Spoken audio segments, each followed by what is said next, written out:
2002 yılı Türkiye'ye geldi. Oğul Hidayetullah efendim Şarkı Türkistan davasında bombası bombaylayan rehberlerinin biri. Hazır özü şu Muharif Hemkarlık Cemiyeti'nin reisi. Onun ikinci Türkiye'nin merkez kılan Şarkı Türkistan Teşkilatlar Birliği'nin reisi. İkinci Sıracıdın efendim olsa bizimki dini ulamalarımızın birine ait bulunan dini ulamalarımızın biri vatan sırtındaki özü bu Nümekhuten'de Abdülhamid Mahsud Esselamu Aleyküm arkadaşlar. Sağlıktan aziz vatandaşlar. Allah'ın selamı. İslam bilimlerini ilgiligen ve 1984 yıldan 92 yıllarca Pakistan'da İslamabad Halkara İslam Üniversitesi'de Arap Dil Edebiyatı'da fakültesini bitirgen ve 1993 yıldan 2016 yıllarca Suudi Arabistan'ın radyosundaki Türkistan bölümünde işlegen özü Şarkı Türkistan Ulamalar Birliği'nin muavin reisi şunundaki bilim ve medeniyet tatbikat vakfının asaslı kurgucularından biri. Üçüncü bugünkü mihmanımız Abdüsalam Abdülgani Alim efendim. Özü bu Abdüsalam efendim bu Pakistan'da okuyan Pakistan'dan önceki Avustralya'ya gitken hazır özü Avustralya'daki Guardian İslam Mektebi'nin okuyucusu Şarkı Türkistan Ulamalar Birliği'nin muavin reisi ve şunundaki Avustralya Devletlik İmamlar Şurası'nın heyet azası. En mühimi Abdüsalam Farım bu Adal Hayt'ki yerdeki yurttaşlar en çok caylaşkan ya Avustralya'daki Adal Hayt'ki Abu Bakr Meçhid'inki İmam Hatibi.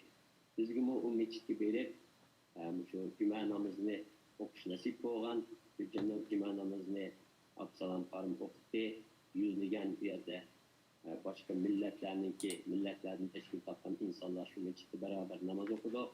Abdüsalam Farım şunda namazını isim bazı hutbeni şunda yaxşı okudu ve biz bu yerde resmen gururlandık. Bunda bir imamımızın ki boğanlarının şunda belki Abdüsalam Farım şu vatan sırtındaki bir imam buluşu mümkün. Şunda çetelliklerden oluşan bir cemaatke imamlık kılıvasan bir imamlık buluşu mümkün. Bunlar çok rahmet. Bu avval sohbetini başlayınız.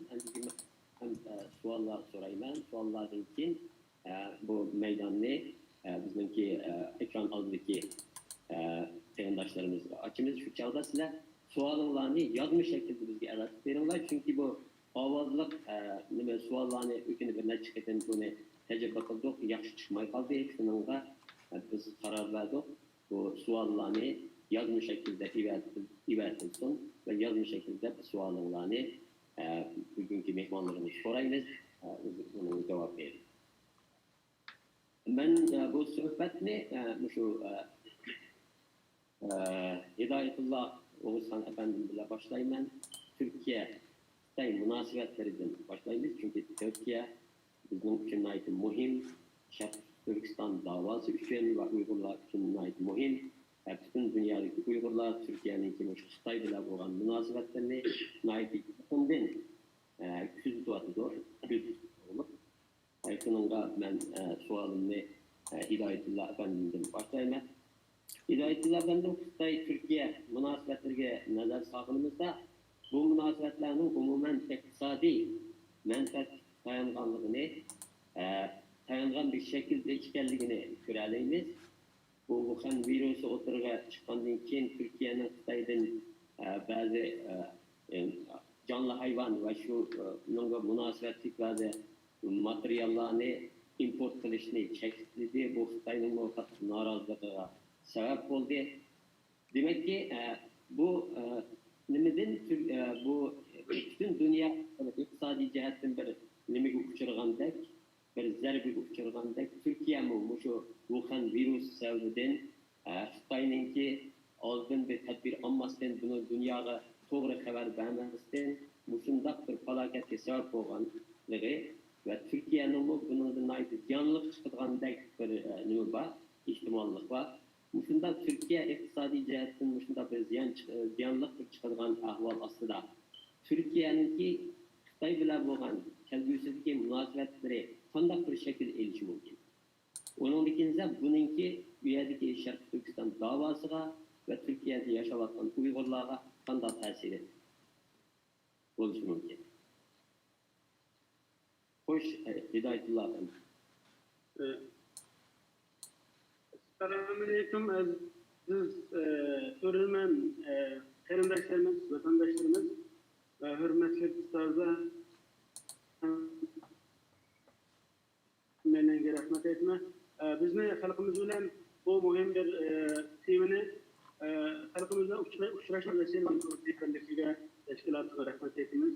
Alloh taolo inshaalloh bugungi bu suhbatimizda uchrashishimizni millatimizga, da'voyimizga manfaat chiqarishini Allohdan tilashdan birga so'zimni boshlayman. Aziz qarindoshlar, Turkiya Sharqiy Turkiston da'vosi degan chog'da Turkiya demay o'tib olmaydi. Shundaqla Xitoyning nuqtai nazaridan qaragan chog'da Sharqiy Turkistonni bostirib olish, yeb olish, yo'q qilish nuqtasidan Turkiyani eng muhim bir shaklda xotirjam qilish, Turkiyadan xotirjam bo'lish degan so'zni aytaylik. Turkiya xalqi va davlatidan amana xotirjam bo'lish nuqtasidan Turkiya intayin ahamiyatli bir davlat va xalq. Bizning Sharqiy Turkiston masalasi degan chog'da Turkiyada bo'libmi 1950 yillarninki boshlariga 50 yilda rahbarlarimizning Turkiyaga kelishi Sharqiy Turkiston ishg'oliyatidan keyingi Turkiya xalqi bilan quchoqlashgan davoni amonatan Turkiyaga qo'shgan bir vaziyatni ko'ralaymiz, bir resimni ko'ralaymiz. Bu nuqtai nazardan olib aytgan chog'da Turkiya Sharqiy Turkiston xalqi bilan tarixiy jihatdan, etnik jihatdan, kültür ve medeniyet jihatdan birbirinden ayrılanmaydigan bir hakikat. Bunun için mi bundan keyingi ve bugünkü siyasetini analiz qilgan chog'da bu narsalarni qat'iy unutmaslik kerak deb qarayman. Kunlik siyaset, kunlik diplomasiyadagi tashqi siyasetga ba'zi narsalar qarta hukm berib, bunun qarta biz kelajakning siyasetini belgilash xato bo'lib qoladi deb qarayman. Bunun inshaalloh tafsilot to'xtalamiz. Yani Türkiye-Xitoy münasebetleri gelsek, bu aslında pek uzun bir müddetlik münasebet yok. Ama eğlence meydan Türkiye-Xitoy münasebetleri 1971 yıllarda çıkan bilen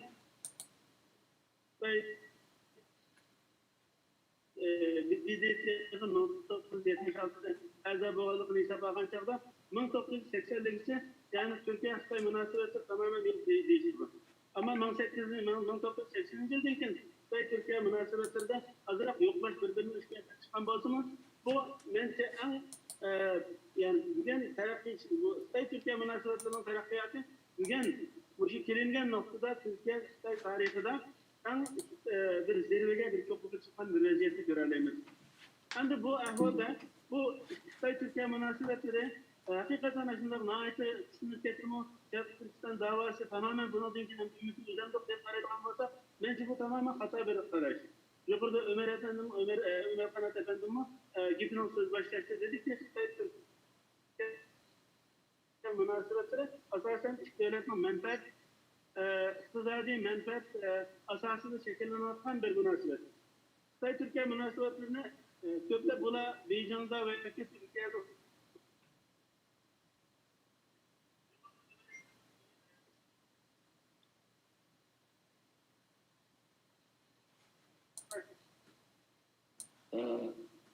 Hidoyatullohdan hozir ovozlari kammay qoldi. Strategik ishbirligi deyilgan bo'lsa-mu, amaliyotda bu haqiqiy ma'noda strategik men tekrar bu da internasyonel meselelerimiz gezdim. Yani Türkiye-Xitoy münasebetleri bu şekilde devam edemiyor. Devam etsin. Bu şekilde asla ama unçalar çunkar olmayan bir resimni görebiliriz. Ancak Türkiye'ninki Xitoy bilan bo'lgan munosabatlarda asosan elib aytgan chog'da Türkiye ticaret ve başka egil sanayi bo'ladimi? Elektr santral va shunga o'xshagan tezroq poyezd va oxirgi bu hamkorlikqa bu munosabatni jonlantirishga vesile bo'lgan İpek yolu meselesini ko'raylik. Bunun hammasida Türkiye Xitoy munosabatlari bunda ko'rilgandek iqtisodiy sohada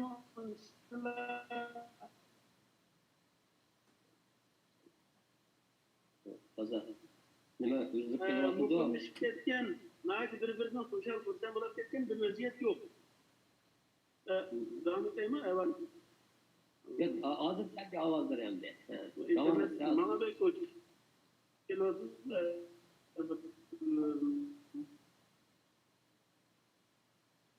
Toza. Biz biraz o internetimizi o'ngshaligicha balki biz Shuning uchun bu yerda suhbatimizni sizdan biraz internetimizi o'ngshaligicha va savolni boshqa biz suhbatlashib nima qilib turaylik, boshqa mehmon ustozlardan so'raydigan savollarni so'rab turaylik. bunun internetini kompütere aktarayım. Hoş, ben de ikinci sualını Sıraycı Efendim'den sorayım. Bu anda Xitay'ınki Wuhan şehrinden çıkan bu virüs, Xitay hükümetinin bunu yoşurup dünyanın vaktinde haberdar kılması sebeple bütün devletlerine takip, hazır bütün dünyada bir afet oldu. Hem insanların hem devletlerinin hayatını bu bir kıyımcılıkla güç geldi. Ve bundan kim bu hayatınki bu virüsten burun hayatta bulmaydıganlığı, nurgun kıyımcılıklarla devletlerin uçuraydıganlığı ini çünkü iktisadi cihetten hem devletler bir zarbege uçurdu ve onundaki bu vabanın kaçan bu turuduğanlığı, kaçan bu tügeydiganlığı malum emas. Muşunda şart asla hazır nurgunluğun, dünyada nurgunluğun devletler, bulup mu garip devletleri de bu Xitay'ınki siyasetlerini, Xitay bulup boğan iktisadi, siyasi, içtimai münasebetlerini, bütün münasebetlerini kayıtıdın, gözden keçiriş ile tamayülleri buluvatıdı. Şu avazda çıkıvatıdı. Demek ki Xitay bile boğan bütün münasebetlerimizi kayıtıdın bir gözden keçirişimiz gerektir. Şimdi bu otur şarttaki devletlerde mi? Bunda bir tamayül var mı? Bunda bu virüs krizinin sebebinden Xitay bile boğan münasebetlerini kayıtıdın gözden keçiriş degan bir işaret var mı? Bismillahirrahmanirrahim. Ben ekran aldık görünümlerine Allah'ın selamı olsun. Bu fırsatını yaratırken Dünya Uygur Kurulu'ya rahmet eylemen. Aynı vaxtda biz Ramazan ayında ve Ramazan namı kadir kesişke yakınlık kilovatımız Allah ibadetlerimizi kabul kılsın. Yani size digendek bu dünyadaki virüs, Xitay virüsü değil ya ki Covid-19 değil hangisi dünyanın sarasını seviyorsan bir ahval aslında Kudca Amerika'ya olsa bütün dünyadaki ahval otur şarkıtımı Arap dünyasıdımı bir kriz bulavatıdı. Dönece ayın biri uygun sanmavatımız bunun kartağında Arap dünyasından ya ki otur şarkı devletlerinin Xitay'dan boğan münasebeti tüm dünyada olsa diplomatik münasebetle hazır kadar devam ediyor. Xitay muşu fırsatın faydalanıp virüsün yüzü tartışıp yüzü başkaları yakışacak oluş için bütün Arap devletlerine yardım emeklerine evetken, yardım malzemelerine evetken bir ahvallarını kiravatımız. Ama bu yana Xitay'ınki bu hazır ahvalı virüs tartışı ve bunu dünyanın yuşuruşu ve bu bütün dünyada bir afet hep kilovatlarını hazır bütün dünya yakşı bildi. Onun size İslam dünyası, Arap dünyasında aynı okşar. Ama bazı siyasetinde arasında kesit kalan ya ki burada bazı vakitte diplomatik münasebette arasında yıkık siyaset edip kalan boğusu mu? Ama ameliyette hazır bu Xitay'la İslam dünyasının mu alakası hakikaten halkılık bir kayıtta duruvatıdı. Bununki nem buluşunu Allah özü biliyordu. Bugünkü yeni haberde o bütün Amerika garip şirketleri Xitay'ın şirketlerini tartışıp Indoneziyaga va boshqa davlatlarga yetkazayotganligini ko'ryapmiz. Ayni vaqtida bu O'rta Sharqmi Xitoyga nisbatan eng muhim bir bazalardan birisi edi. Aynı vaqtida Xitoy O'rta Sharqning nüfusini %20%, 25% nüfusini Xitoy setib olgan ahvol. Yani bu münasebet, bu vakadaki O'rta Sharq va Xitoy munosabatlarini favqulodda o'zgarishi tabiiy ahvol. Xususan bu hozirgi sosyal medya yoki ijtimoiy vositalarda bu virusning tarqalish manbasi, sabablari va buningga sababchi bo'lganlarni jazolash, buni so'roqqa tortish degandek nurg'un ahvollar arab dunyosida qiziq nuqta. Ko'p insonlarning xususan bu Twitter, Facebook'larda hakikaten bu Xitoyni jazolash masalasida ko'p so'zlar bo'layotdi, talablar bo'layotdi. Elbette bundan keyingi Xitoy va O'rta Sharq munosabatlariga favqulodda ta'sir ko'rsatadi deb qarayman.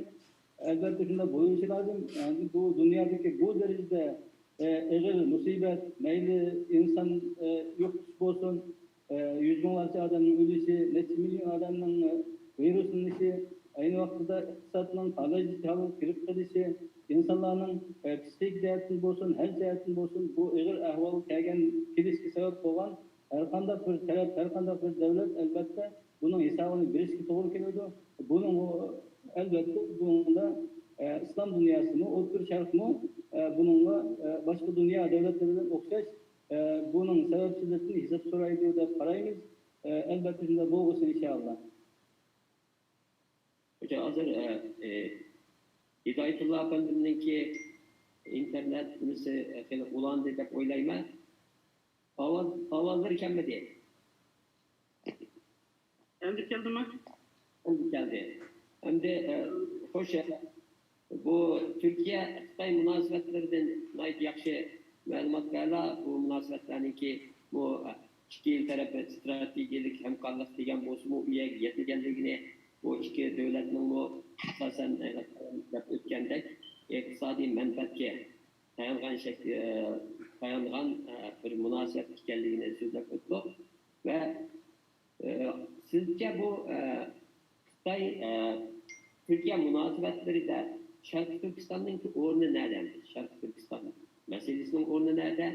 Ve bu munosabatlarga bu Sharq Turkiston meselesini qanchalik ta'sir yetkazadigan kuchga ega Sharq Turkiston meselesi. Sharq Turkiston meselesi Türkiye'de qargan chaqda Türkiye'de devlet bilan davani bir joyga qo'ygan chaqda Türkiye hükümetini xuddi Türkiye'de Sharqiy Turkiston yani bu bir ikki yil burungi ahvoldan boshlab yani Türkiston meselesi yo'qdek ko'rinadi. Yani çünkü bugün Türkiye tashqi siyosati Türkiye o'zininki mavjud arab dunyosi bilan bo'lgan ba'zi bir kelishilmaslik sababli hem o'zining davlat tilida Türkiye'nin mevcudiyetini asas qilgan bir tashqi siyosat ilib beryapmiz degan shuariga nisbatan elib aytgan chaqda Sharqiy Turkiston meselesi Türkiye için işleme göre yoktur. Türkiye Xitoy munosabatlari bek muhimdek görünüyor. Elbette bu bugünkü vaziyette bunda Sharqiy Turkiston meselesinin xalqaraviylashgan, BJP'da, Amerika'da, Senato'da shunday yaxshi ishlar bo'layotgan bir paytda Türkiye'de Sharqiy Turkiston meselesinin xalqimiz kutgandek, biz hammamiz orzu qilgandek ve neticede Xitoy bilan Sharqiy Turkiston meselesida taraf bulup yani dava bizim Türkistan davasının tarifi olan şekilde bu mesele tümtepki eklenmesi sebebini bugünkü Türkiye'nin vaziyeti bizim bu şanssızlığımız detaylı baksızlık sebeple Türkiye her ne kadar bu meselenin nait yakşı bilirdi. Halkımı hazır bir çağlaydı. Bugünkü yani meselenin analiz kesakma Sharqiy Turkiston meselesi yani kayıtlıda Türkiye'de ciddi bir kutuyvatkallıkını Xitoyga qarshi xalq ommasida bizchilarda jamiyat tashkilotlari partiyalarida qarshilik ko'payayotganligini ko'ralaymiz. Albatta hukumat bilan masalamiz yaqin bir ishga ichidimi biz hayat bo'lib so'ng yuqori darajalik bakanlar, meclis başkanları qatorliq kishilar bilan ko'rishgan chog'da bevosita yuztirani ko'rishgan chog'da Sharqiy Turkiston masalasi Turkiya uchun pek muhimdek ko'rinadi.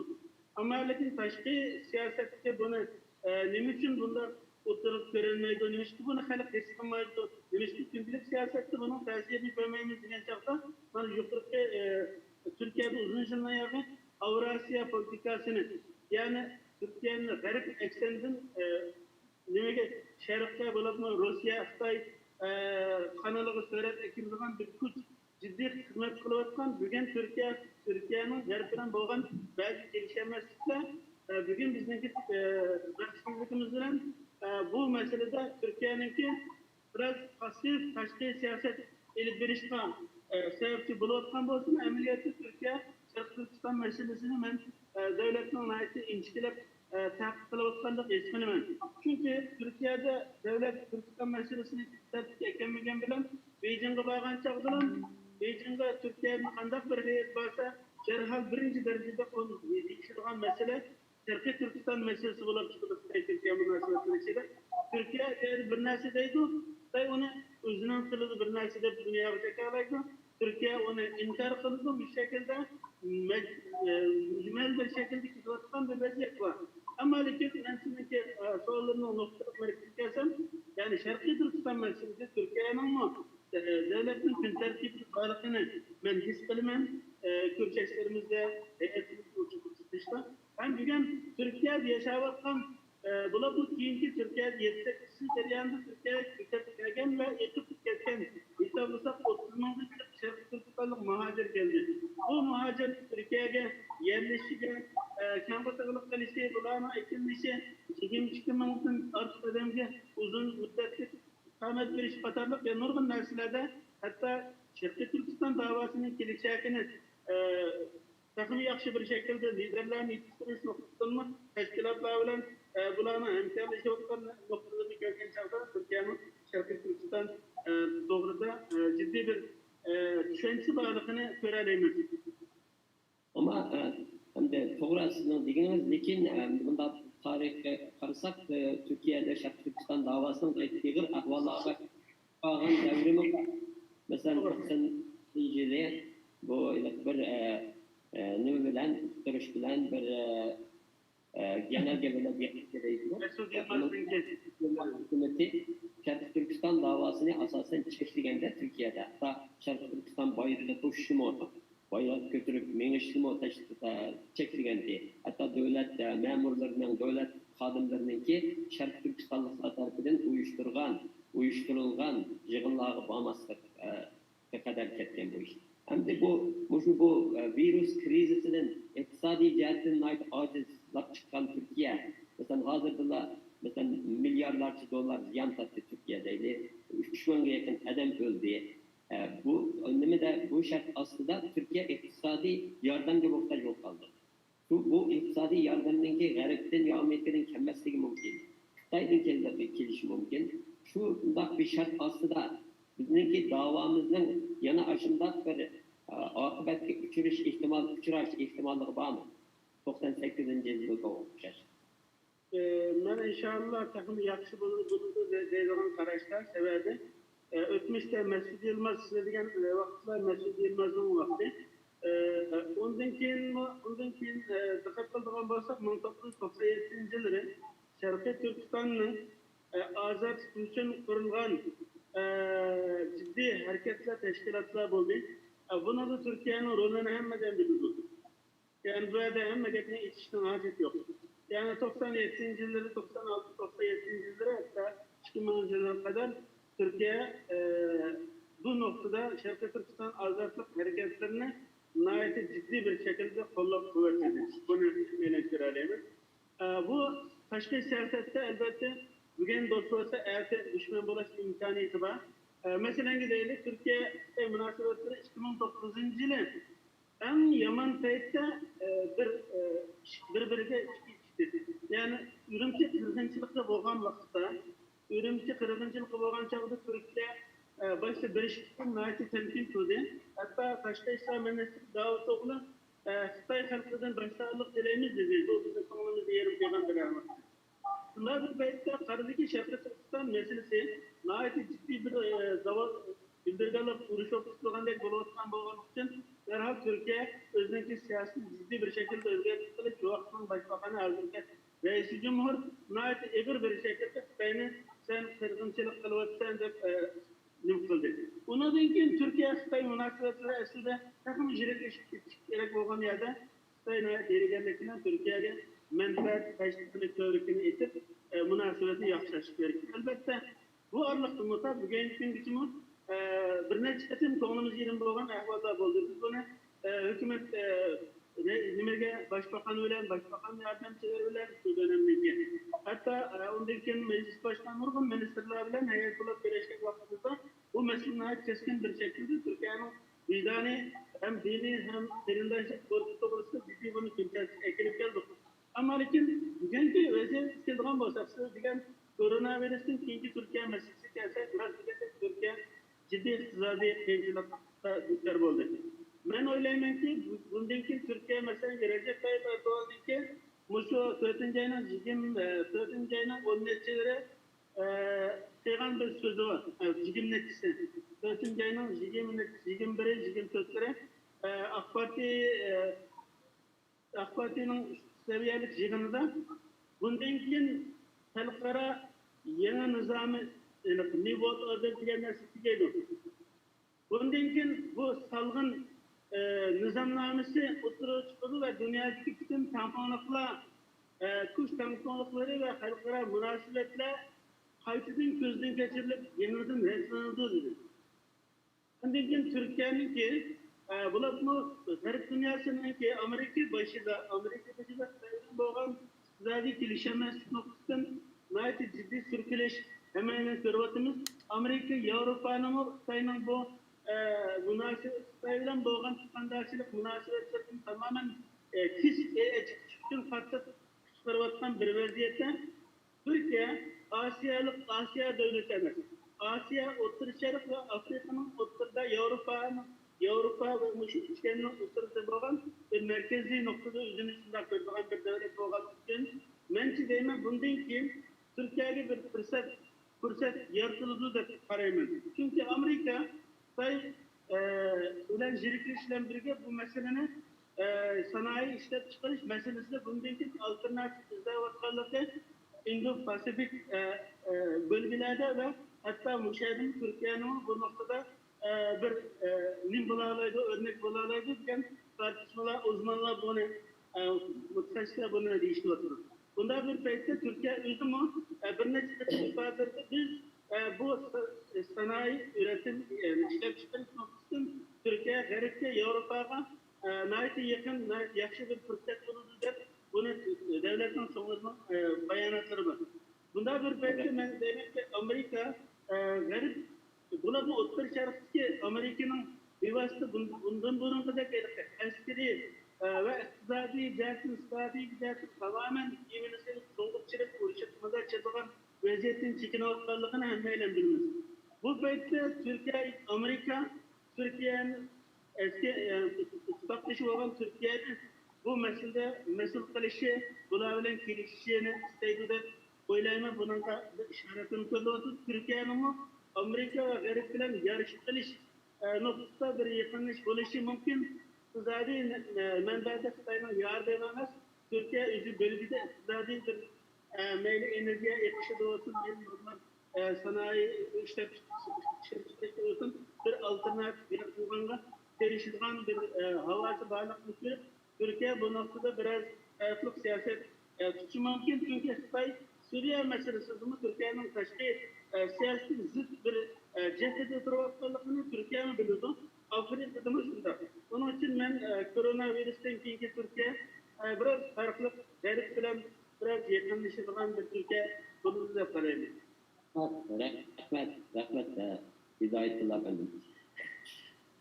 Salam, efendim, şu Xitay hükümet daireleri, Xitay resmi adımları çok bir şekilde İslam dinini bir virüs, gereklik olan bir virüs de uç aşağıda devatan, bayanatla bir vatan bir şart aslında İslam dünyası tekrar bir hareket götürdü. Uygurlara sahip çıkış ve Xitayning bu şu siyasetini ekleştirildi. Hatta bazı İslam devletleri bu siyasetini qo'llaganligini Xitoy hukumatining Uyg'urlarga qaratgan qirg'inchilik harakatini qo'llaganligini ifade edildi, bayon qildi. Aslida bu harakat yalnız Uyg'ur xalqiga emas, butun islom dunyosiga bir haqorat. Bütün bu Uyg'urlarning madaniyatini yo'qotish, islom dunyosining islom madaniyatining bir qismini yo'qotish degan gap. Bunday shart ostida islom dunyosidan bir ovoz chiqmadi. Hatto islom dunyosida bu Uyg'urlar bo'layotgan qirg'inchilik hikoyalari yolg'on. Bu Amerika tarafidan to'qilayotgan bir hikoya. Xitoyninki taraqqiyot ilgarilishining oldini olib degan bir nima? Umuman bu islom davlatlarida singdirilgan, balki Xitoyninki tashviqotlari bilan bo'lishi mumkin. Ya'ni bu islom dunyosida, umumiy bir islom dunyosida siz bashak o'sha Sharqiy Osiyodagi masalan davlatlarga xizmat qilsangiz, Malayziya, Indoneziya bular bilan bu yerdagi islomiy tashkilotlar bilan yaqin aloqangiz bor. Shu yerda bir uyg'unish, bir bishorati bormi bu Xitoyninki Uyg'urlar qator ilib berayotgan qirg'inchilik harakati to'g'risida? Yo bo'lmasa texchillar shu sapsata shu Amerikaninki bu bir nimasi tavsiyasi degan nima hokim bu davlatlar?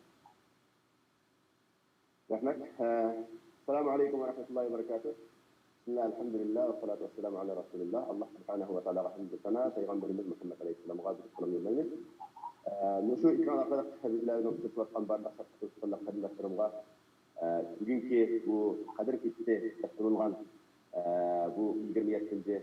Ramazan kitsinden tanımlarını kutlayına Allah subhanahu ve ta'ala hem olanınki bardak satışlarlarınki kılgan dualarının icabet bulup biz ardı kılgan maqsadlarimizga Allah nafas adilini Allah'tan sorayına. Elbette biz Avustralya'da manadır 27. kitsinden kitap konuş kursu.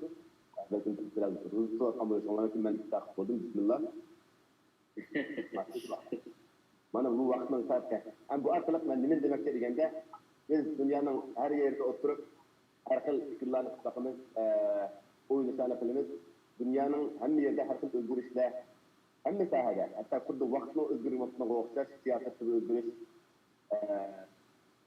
kişilerin fikirde özgürlük, ki tüz bulavaqanlığını his qilibsiz. Bu shu asrda 20-asrdagi O'zbekiston siz bulavsiz. Bular shu sentabr vaqatidan keyingi, birinchi yilda sentabr vaqatidan keyingi dunyodagi so'ng o'zgarishlari, dunyoning haqiqiy umumiy siyosiy yo'lini o'zgartgan son bir hodisalarni başımıza o'tkazdik. O'ttir Sharq vaqati, Qalb urushlari deymiz, Iroq deymiz, Suriya deymiz. Buningda nurg'un masalalarni Türk tarixte en yakın vaktin naçsiz çok özgürlükler boğan bir devlette yaşayan buluşumuz mümkün. Hoş geldiniz. Ömer Efendimiz'inki sizdeki sualınız gelsek. Xitay'ınki düzgün tutan İslami karşı, yani İslam'ın Uygurlar'a ya ki Şarkı Türkistanlıklar'a karatan pozisiyetinden Xitay'ınki umumi yüzde İslam dünyasına ya ki İslam'a karatan pozisiyetinin ayrı çürütmesi gerek. Bunun da birinci nokta Xitay'ınki İslam bilen boğan tarihi münasebeti, Müslüman elleri bilen boğan tarihi münasebeti koygan bolsak, İslam xili burunla Xitayga ticaret, muamele, münasebet arkalık kirgen. İslam kirgenden beri kirgen vaxtlardan başlap, eskanda bir son bir karşılık tarihinde, kaysi devrede bolsun, İslam'a karşı İslam'ı ayıplaydı, yani Müslümanlara bildirip bir hareketler, oturup çıkan bir tarihini esleyemeyiz. Bu yer bundan bir kısmına boğulsun ki, bundan hükümet kırpıcı, lakin İslam'a karşı bir hareketin boğanlığını, İslam'a bir siyasetin belgelengenlik görmeyiz. Münasebet çıkarılan bolsa, tarihte Müslüman devletlerine ait yakın bir münasebet kurup gelgenlikini sürmez. Ama komünizm gelgen vaxtıda onun için bunlarınki, çünkü bunların nezriyeti, itikadı, mesela dahilek itikadı da andak bir dini tasavvuf boğan karışı, naiti inek, bunu zehir de paraydı, halaklı bulgaydıgan bir zehir de itikad kılıdı bunların itikadışı. Bu karışını hem buna maksus Şarkı Türkistanlık Müslümanlara karşı. Şimdi Şarkı Türkistanlık Müslümanlara İslam'ını olağa destek tutup olağa karşı ama bizim meselemiz, bizim meselemiz en mühim boğana. Biz Şarkı Türkistan zeminine kayıt usulda buna kontrollü qilish, bunun bizni ayrı o'tishni va bular asosli shu planni tuzgan bu beso'rgan vaqtdan boshlab davom qilayotgan bir plan. Diqqat bunga har xil sifatlarni, har xil ilm-fanlarni kerak. Buni Sharq Turkistonlik xalqidan boshqa dunyoning boshqa bir yashayotgan musulmon ellar buni tushunib yetmaydi. Ham tushunmaydi. Bu bir muhim, açık bir hakikat. Siz bilgandek Xitoy maslahatlarimiz ichida musulmonlarni, islomni ayiblash orqali bizni tushunmay, yo'q qilmay degan bo'lsa, tashqi dunyoga bo'lgan munosabatida boshqa musulmon davlatlarga qachon bu islom dini bunday eski din undaq degan shundaqmi? Siz bunday bildingizda uni tushunib olasiz. Uch askarlik maydonda buni rad qiladi. Bu sabırımızda. İkinci mesele bu yerde hazırda İslam dünyasıyla Xitoyninki bu münasebeti çoğun bir iqtisadi nimaga bağlangan bo'lg'achqa, menfaatga bağlangan bo'lg'achqa hozir Müslüman davlatlari Xitoyni boykot qilish emas, Xitoy musulmon davlatlari bekor qolsa, musulmon davlatlari o'zini çoğun bir narsani ayirib qolgan bir xil mohiyat tutayotgan bir narsani his qilyapti. Mesela hozir bir yana bir misol bor hozir. Hozir Kirgiz masalasidan keyin hozir Amerika boshqa bir nechta davlatlar buni tekshirib kerak degan bir narsani o'tirib chiqadi. Buni Avstraliya avangard bir rol o'ynayapti. Buni chuqur tekshirib kerak. Buni manbai nima? Da buni Xitoyni aytmagan darajada emas. Xitoy buni sababchi emas. Balkim aşağıda bir hodisa bo'lgan bo'lishi mumkin. Biz buni sahiyat tarafidan tekshirib chiqib, buni umumiy xalqniki, dunyo xalqniki bir tushunilishiga, bundan keyingi oldini ilishga bir taklif taqoyla deganga Xitoy qanday qildi? Buni rad qildi. Endi hozir bugun shu hozir mustafatda BDT'da yig'inlar bo'lyapti. Sahiyat mustafatdan ondan tashqari butun dunyoning davlatlar qatnashib bunga avval qo'yapti. Balki buni tekshirish tarafdori qilgan dekanda, ammo buni da bagan Xitoy nazarida Avustraliyaga mushu bir hafta ichida shu fikrni o'tirib chiqqanligi uchun, shu siyosat uchun bularga bir jazo yurilgan asosda Avustraliyadan iki çoğun xaridar yaptı yani. Şu ham ashyo yemek go'sht ürünlerinde çok çoğun go'sht eksport qiladigan şirketlerin nimasi bular to'xtatib ketgan. Bu Avustraliyaning siyosiy nimasida maydoni va cho'ng g'ulg'ul qo'zg'atyapti. Hattoki bu Avustraliyaning burungi tashqi ishlar ministri Bob Carr degani Avustraliya shu tip orqali bizning xalqning manfaatini qurbon qilyapti degan bayonotni berdi. Bu nəhayət ağır gap. Onun için bugün bunun üzerine Xitoy Avustraliyaga artı satabiliş. Bularning yılda 120 milyarga yakın mablag'lik artı satib oladi ekan Avustraliyada. Bununla 80% baş qo'ydi. 5 yilgacha mustaqilimiz bor. Bunun deyarki bu shu tirikchilik bilan yashayotgan dehqonlar uchun nasib zarb bo'ldi. Ammo hukumat buni biz Xitoy ammasi boshqa bilan aloqa qilib Xitoyga sotamiz degan gapni qildi. Endi buni bu yerda Avustraliya misol qilishindagi sabab nima deganda Avustraliyada bir iqtisodiy o'ziga ega iqtisodiy kuchga rakib bo'lgan bir davlat bu shunday bir narsa qilsa Xitoy boykot qilyapti. Xitoy boykot qilish orqali bu yerga bisim ishlatyapti. Endi bu musulmonlarga kelsak, musulmon dunyosiga kelsak, bular o'z iqtisodini tafe hozir qadar o'z oldiga keltirmoqda. Ham ashyoda Allohning bergan ne'matini ko'rsak, amaliyotda musulmon ellar shunday boy. Petrol desak, şu yerden bulavatı ham ashyo insonlarning manfaat kerak bo'lgan barliq narsa musulmon dinlarini chiqyapti, lekin uni o'zi rivojga elib, uni ishlab, uni ishlatib, uni bo'lgan bo'lsa, buni bir foydasini Xitoyga asoslanib kelgan. Endi Xitoyning mesela dunyoda ko'zgu ko'rinarlik bo'lgan musulmon ellardan, musulmon deb tanilgan, masalan, ishtiyoqni safatdan deymiz. Musulmonlarningki qalbi jihatdan qo'yilgan eng so'ng bizningki markazimiz, musulmon dunyoning markazi degan Saudiya Arabiston deymiz. Bu yana qaraydigan bo'lsa, bular bu Xitoyni inson yaxshi ko'radigan bir shaklda bir siyosat tutyapti. Bu haqiqatan bizni ichimizdan bir ahvol. Ama biz bunu bilan alaqabak ma'yuslik ketmasak bo'ladi. Endi siz degandek, mening shu yaqin nimada bir yil jarayonida bo'lgan musulmon ellar bilan bo'lgan munosabatimizda biz bir narsa eshitdik. Davlatlarningki siyosati bilan xalqlarningki bizning o'ziga qarata bo'lgan tushunchasi ve Sharq Turkiston masalasiga bo'lgan bularningki tushunchasi masalasi ma'lum farq yetib qoldi. Davlatlar o'zining siyosatida o'zininki vaqtli o'rni. Çünkü bazı çok Müslüman devletlerinde müstebitlik bir hareketine mağdur çıkartan bir devletler. Bunların alakalı Müslümanlar için ya İslam için hizmet kılış. Yani İslam kendisi asas Müslüman devletlerde yok. Fakat Türkiye'de malum ahvallar Türk'ünüz. Hatta mesela Erdoğan'ın geçtiği İslam Türkistan'daki nimesi Müslümanların gerçek sözleri alaylı sözleri, elit sözleri birden birliğiyle şimdi Erdoğan. Ama başka hiç kandak bir Müslüman devletinin ki liderlerinin İslam için, İslam bizimki dinimiz, bulan yaşamımız gerek diyendek mındak bir Müslümanlarla Müslümanların ki dini kırıldaşlık meselesinin mühimliğine doğrusu kandak bir sahada çıkmaya vatanı hem çıkmayı. Demek bu da hem menfaat. Hazır nek menfaati işte bizimki örneğine hazır örneği saklatmanın için de hareket kılatmalıyız. Ama halklarda biz bunun den aksine bulduk. Malasya'da bulmuşsun, Indonezya'da bulmuşsun, naçizan teşkilatlar. Mesela Indonezya'da 50-100 milyona yakın demesi boğan, azası boğan teşkilatların hemmesi. Çünkü vatanımızga Şarkı Türkistan meselesi boğan hiç taşığı, ulanın bu meselenin hakikaten üzüntü, bir dini mecburiyeti, hem ahlaki mecburiyeti bunun için bulanın süreç kıldığanlığı, hatta bulanın daget ifade etmek emri hareketleri. Mesela elif bağın namayışlar, ve şu devletlerdeki Taşkı İslam Ministerliği arkalık devletlerdeki Taşkı Ministerliği bunu ilkak bildirişe şikayet kılışı ibaret durgun yakışıklarını görür. Hem de böyle kolay bir vakit meseleler gelene biz hazır bu başka Müslüman devletlerden haklılar seçişmek için hazır tekrar bunu doğru mesele karayın. Birinci mesele biz yüzümüzdeki orada biz zaten şu Müslüman elleriyle ahvalımızla karşılaştığımız getirdik. Çünkü Xitay yüzdeki medyada arkalık Üzüm pula arkalık, üzüm Müslüman devletleri bilen boğan münasebet arkalık kulağını asaslı kavgı ilk oldu. Hatta ki siz ötüyorsunuz, bu propagandadan ibaret. Ameliyette Xitay Müslümanlara da yaxşılık kılıdı o. Xitay'ın medyasını diyilgen gepler bilen bunlar razı bulup bunlara kanaatçı geplerini kırvatır. Ötken yılı 2019 yılı 12. ayda mesela Oman devletler demek bu son bir halkaralık bir yığını bulalım. Xitay bilen Arap devletleri ortasında münasebetini yaxşılık bir yığını bulup bundan nurgun mesela oturup koyup en mühim boğanı medeniyet almasıdır. Xitay medeniyetiyle Arap medeniyetiyle sınıf Arap'ını maslaştırıp İslam'ını yakıştırıp geçişe bunu ibaret mesela oturup koyup. Sonra bunların Xitay materyallerini Arapçı'ya tercüme kılış, Arapçı'ya tercüme kılış, Xitay'cıya tercüme kılış arkalık bunun medeniyet meselesi takımı yakınlaştırıp bunlar hareket kılamadır. Demek bu hazır müşrik Xitay'da mansa bu meselelerge bir yaxşıdır. Şence birine devletlerin, Müslüman devletlerin ki liderlere bu mesele doğrultusunda yapılgan ahval aslında müşundaq bir qarang'uliq ketib yeni 5-10 yıl devam qilgan bo'lsa, bu bizniki menfaatimizni takım dinimiz va hareketlerinin buluşunu biz alaqasız saqlab qilib bo'lmaydigan bir haqiqatda yashayapmiz.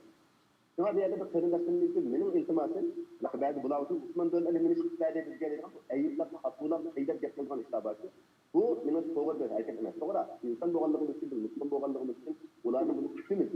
Çünkü bizimki hakkımız olan dini mecburiyeti.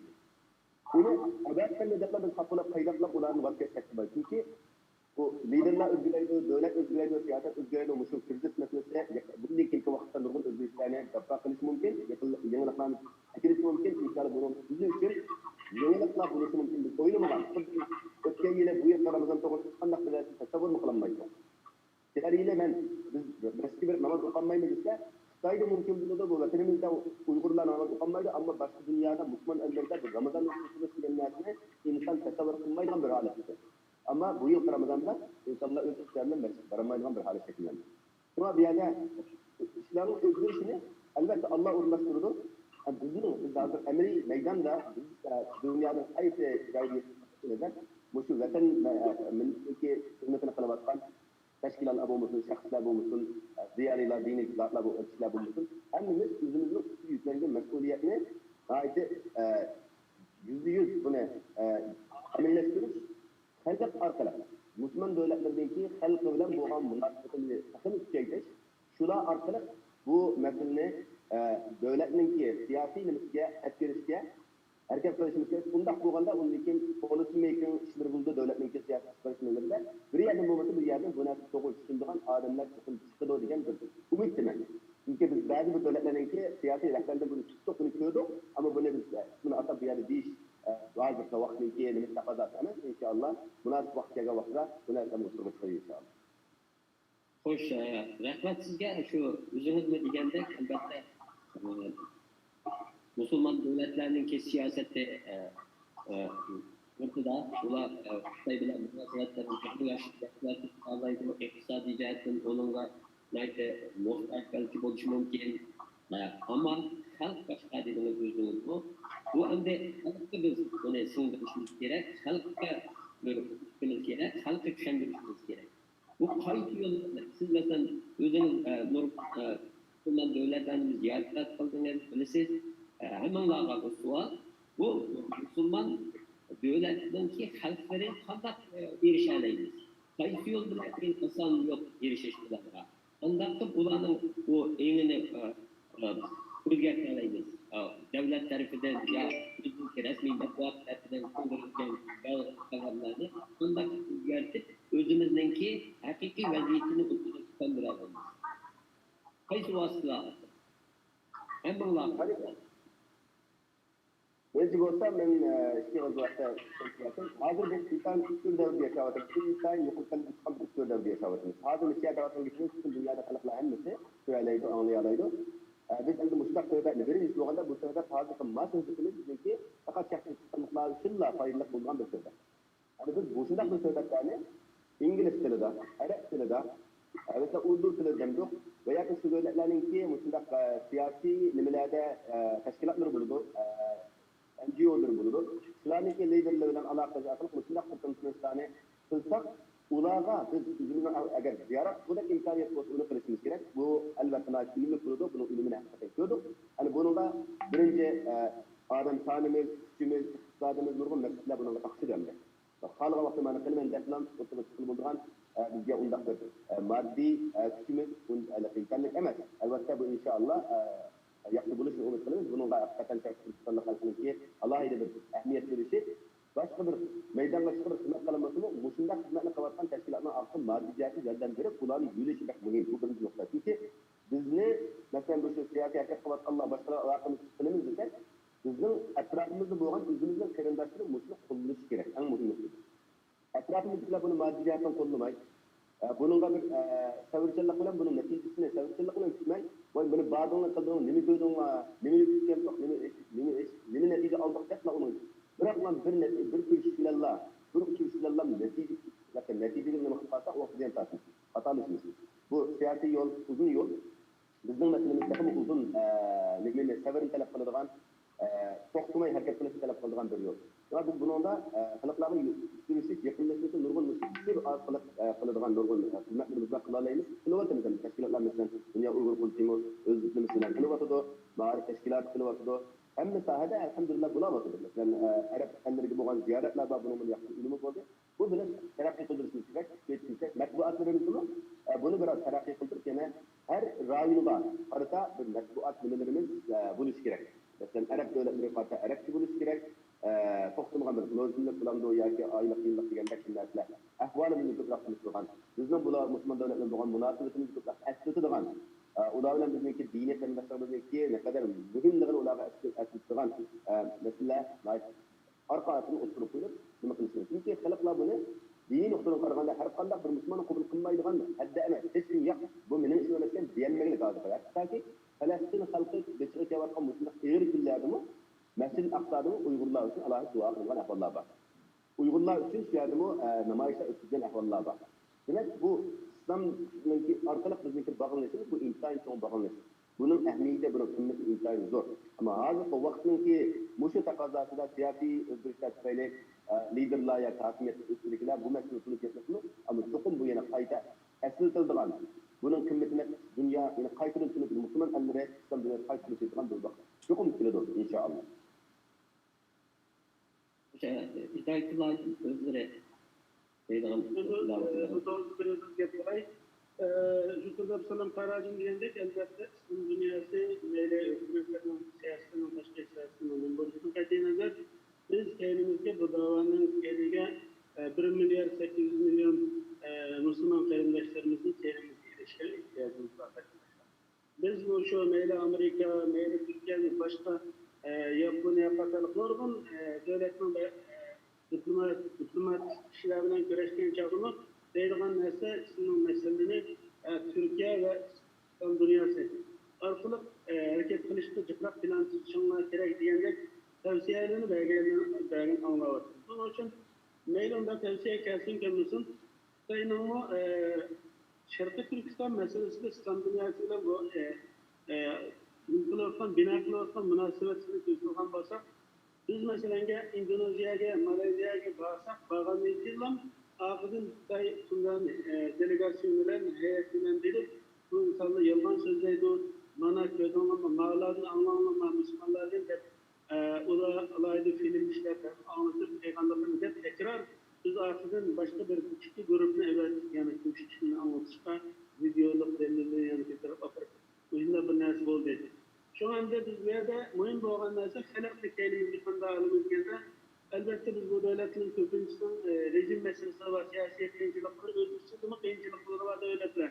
Bunda bu ol için farklılar bir nesli dememiz ama biz halakla yakınlaşman çağda Xitay'la bir nesimiz kovaldık. Xitay Şarkı Türkistan'daki cinayetini başka dünyada bulan Müslüman elinde halk meselesindeki ama yani içtimai cemiyetlerinin bu mesele sızlıklarını görsen bu doğruda ya bayanat inançlar veya koçak namayişler çıktığını görsen derhal naik tarayacağım falan en üst seviyede şu devletin yeniden bir münasebeti canlandırmış hareketi onun için biz bu meselede biz bu şimdi özümüzün bir hesap bakmayla.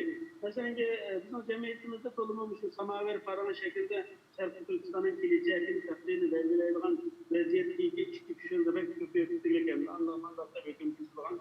Ama biz etrafımızın bizimle okşayan meselelerde Filistin'de okşayış, Filistin'de okşayış durgun meselelerde uzun cümleye 60 yılına 70 yılına şu Filistin meselesi için etrafta bir kançı devlet özara Cem Peygamber'den vermiş, Ürüş Peygamber'den vermiş. Şu halk yerli halk mı Cem Peygamber'den vermiş. Hatta hazırlıkçı devam ediyorsan paralı toplumun sürgünüşle bak. Tüm dünya bu meselenin filtresi tekrar olsan halde bu meseleler doğru yok. Mürekkepleşken sonra mürekkepleşiyor. Bizning dedik, Xitoydek boshuna murakkab bir rezil dushmani bo'lgan bir millatniki nihoyatda degan chiqishlar slogan bilan shuar bilan Facebook va Twitterda, WhatsAppda Sharq Turkistonni darhol shuar bilan ozod qildigan vatanda qattiq ammadan o'ylab chiqyapmiz, millatimiz yo'qolib ketdi degan gapni takror nafs ustida o'ynab Sharq Turkistonni ozod qilishni faqat shuar orqali nihoyatda siz teşkilatlar derhal hareket götürüp bir günde, bir yılda, 15 günde, bir ayda her kılıvetimiz bulmaydıkanda bir tarafımızda bu yüzden tarafta çıktığını para bizim dava seviyemizin takımın türenine tutulatkanlığını süreleyiniz. Bunun için bu uzun müddet mesele.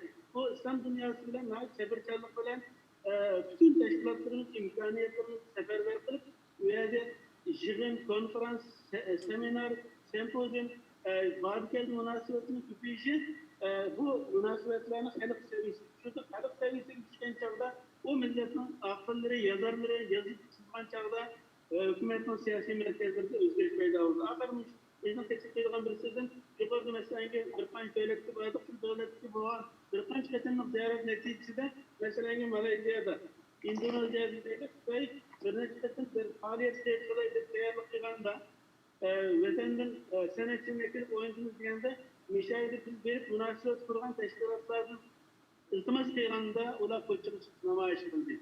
Yani bu bir qancha qatim ko'rsatish orqali xalqni biz uzoq necha o'n kilometr shu xalqni biz uchun ko'chirib chiqargan bir seviyaga yetkazganligini ko'rgandan biz umidlandik. Bundan keyin inshaalloh bu vaziyat normallashsa hem teşviqotda hem sosyal medyada hem teşkilatlar ara münasebetine ciddi bir şekilde hareket kıldığımızı buna bildirmeliyiz.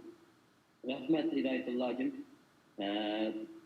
Sıraycın efendim size bir iki yıl vakti sözlemler ki Orta Şarkı devletlerinin siyaseti boyutu. Sana koydu. Hakikaten biz bu Şarkı Türkistan davası da Xitay Orta Şark münasebetleri, Xitay İslam dünyası münasebetleri karşı nihayetlik soğukkanlık olan hem uzunluk gözüken nurgun taraflarını nazarda tutan asaslı muamele kılışımız lazım. Eğer biz bu Şarkı Türkistan meselesinin Arap dünyası da Orta Şark'taki münasebetlerinde tarihten beri gördüğüm zaten bu Şarkı Türkistan davası çet elde asası başındası Orta Şark'ın tarafından desek buldu. Maalesef bu Hazreti İsa Efendimiz'le tarihte son yığılışta yığın çakırıp bu yığının mahsulü da kurultay çakırıp bu kurultayın bu dünyada takılıvatkan ahval. Hazır bizden davamız şu davanın ki devamı desek buldu. Ama bu 90'lı yıllardan keyinki Arab-Xitoy munosabatidagi taraqqiyot va bundan keyingi ahvollar xuddi bizga ham ish ta'sirni qilayotgandek, bizning aksimizga bo'layotgandek ko'rinadi. Ammo amaliyotda siyosiy jihatdan yoki diplomatik jihatdan islom dunyosi Xitoydan bo'lib turdi desami, ammo bizning shu 25-30 yillik chet eldagi tariximizda mayli bizning chet elda o'qigan o'quvchilarimiz, ma'lumotimiz bo'lsin, siyosiy faoliyatimiz olsun, Musulava bo'lgan moddiy va ma'naviy yordam shu Arab dunyosidagi mayli Uyg'ur va mayli bizning diniy qarindoshlarimizdan bo'lgan. Ammo hozir ham bo'layotdi bu masala, bu yordam. Buni biz texnik jonlantirishga, texnik tekisga harakat qilishimiz lozim. Bu bizga bo'layotgan Arab dunyosiga kelayotgan yordamning to'xtatmagani yo'q. Ama bunun için bunu canlandırmak için Abdüsalam Faraj'ın diyerek bir türlü noktalarını dikkat etmemiz lazım. Ama yakın mezgilde, xususan şu 2016-2017 biri Xitoyning Sharq Turkistonda qilayotgan qirg'inchilik, irqiy qirg'inchilik jinoyatlarini dunyoga fosh qilganlarning ichida eng asosli rol o'ynaganlar yana arablar masalan.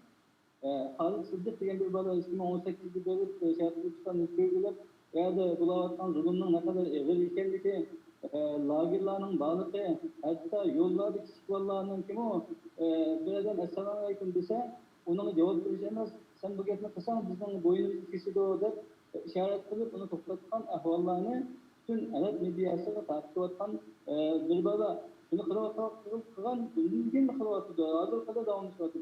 Bunun sırtında yeni birisi Joe Hattab'da biz çıkıp umu lagerlarını hatta bu Şarkı Türkistan'da 2016'daki koşulardaki insanlar ile 2009'daki koşulardaki insanların zor derecede adamlarla temizlik etkenliği ortadaki tarih Musi Selişik durumlarını ortaya çıkarıp dünyada Xitay, Şarkı Türkistan'da irqi kırgınçılık elvatallığını aşkarlar oturgan naip köp videolarını istedi. Onun için yani yakında bu Ordunluk Nihat Hariri diyen bir ayal verip 10-15 yıl video izler. Şarkı Türkistan'da bu hakiki zulüm bulavatallığın dünyaya başlayan ahvallı var. Bu henüz bulavatı ama bu bizge nispeten teşvikatlar hayattan faydalı. Ama devletlerin siyasetinde hem bizge zıt kilovatandaki bozumu ama biz bunun karşı bizimki biz ötken bir yerlik diplomatiya, sivil diplomatiya ortaya çıkargan o vakti karşı virüs sebebinden dolayısıyla biraz toplap kalgan oldu. Ama bunu biz takımı canlandırıp doğru kılıyordu. Elbette belki devletlerle devlet avutudaki meclislerle avutuşlar devletlerinin münasebeti mümkün buluşmasından biz yüzümüzden haklık davayımızı bir taraftan insanlık bir taraftan Müslümanlık nokta nazarından bu devletlerge, teşkilatlarga, şahslarga yetkiliş, hakikat anlatış, ular devamlı aşılak bir nümuneni tatmin kılışın bizim mesuliyetimiz. Bu kısa vakitte uygun da tasir buluyordu. Yeni bir mühim nokta biz dikkat kılıştık işte. Ben şunu kiraatına 90'lı yıllardan beri köp devletler Tayvan bilen diplomatik olan münasebetini üzüp Tayvan alakalı. Ama Tayvan şununla yine ağırlık içinip uğraşan tamamen münasebet kesmezsin. Her kandan bir devlet Tayvan bilen münasebeti üzüp Tayvan diplomatik alakalı olmazsa yine o ses hiç olmamanda üzerindeki iktisadi medeniyet öyleri urundur hesabında şu devletlerle diplomatik alakalarını normal devamlaştırıp meyve siyasi iktisadi ahvallarını kılavatıyor.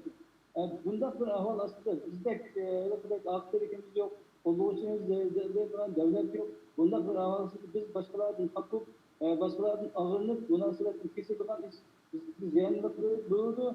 Bunun için Tayvan'ın çıkan yolunu tutup hatta bizden karşımızda kılavatkan hesabı olsun mu onların ağırınlayın, yani onlarla münasebetin takımı canlandırırsa bizden davayımızda anlatıp hareketimiz bizden mecburiyetimiz. Bu dava uzun dava. Bu asanlık birkaç yılda olan dolmaydı. 70 yıl tükettik.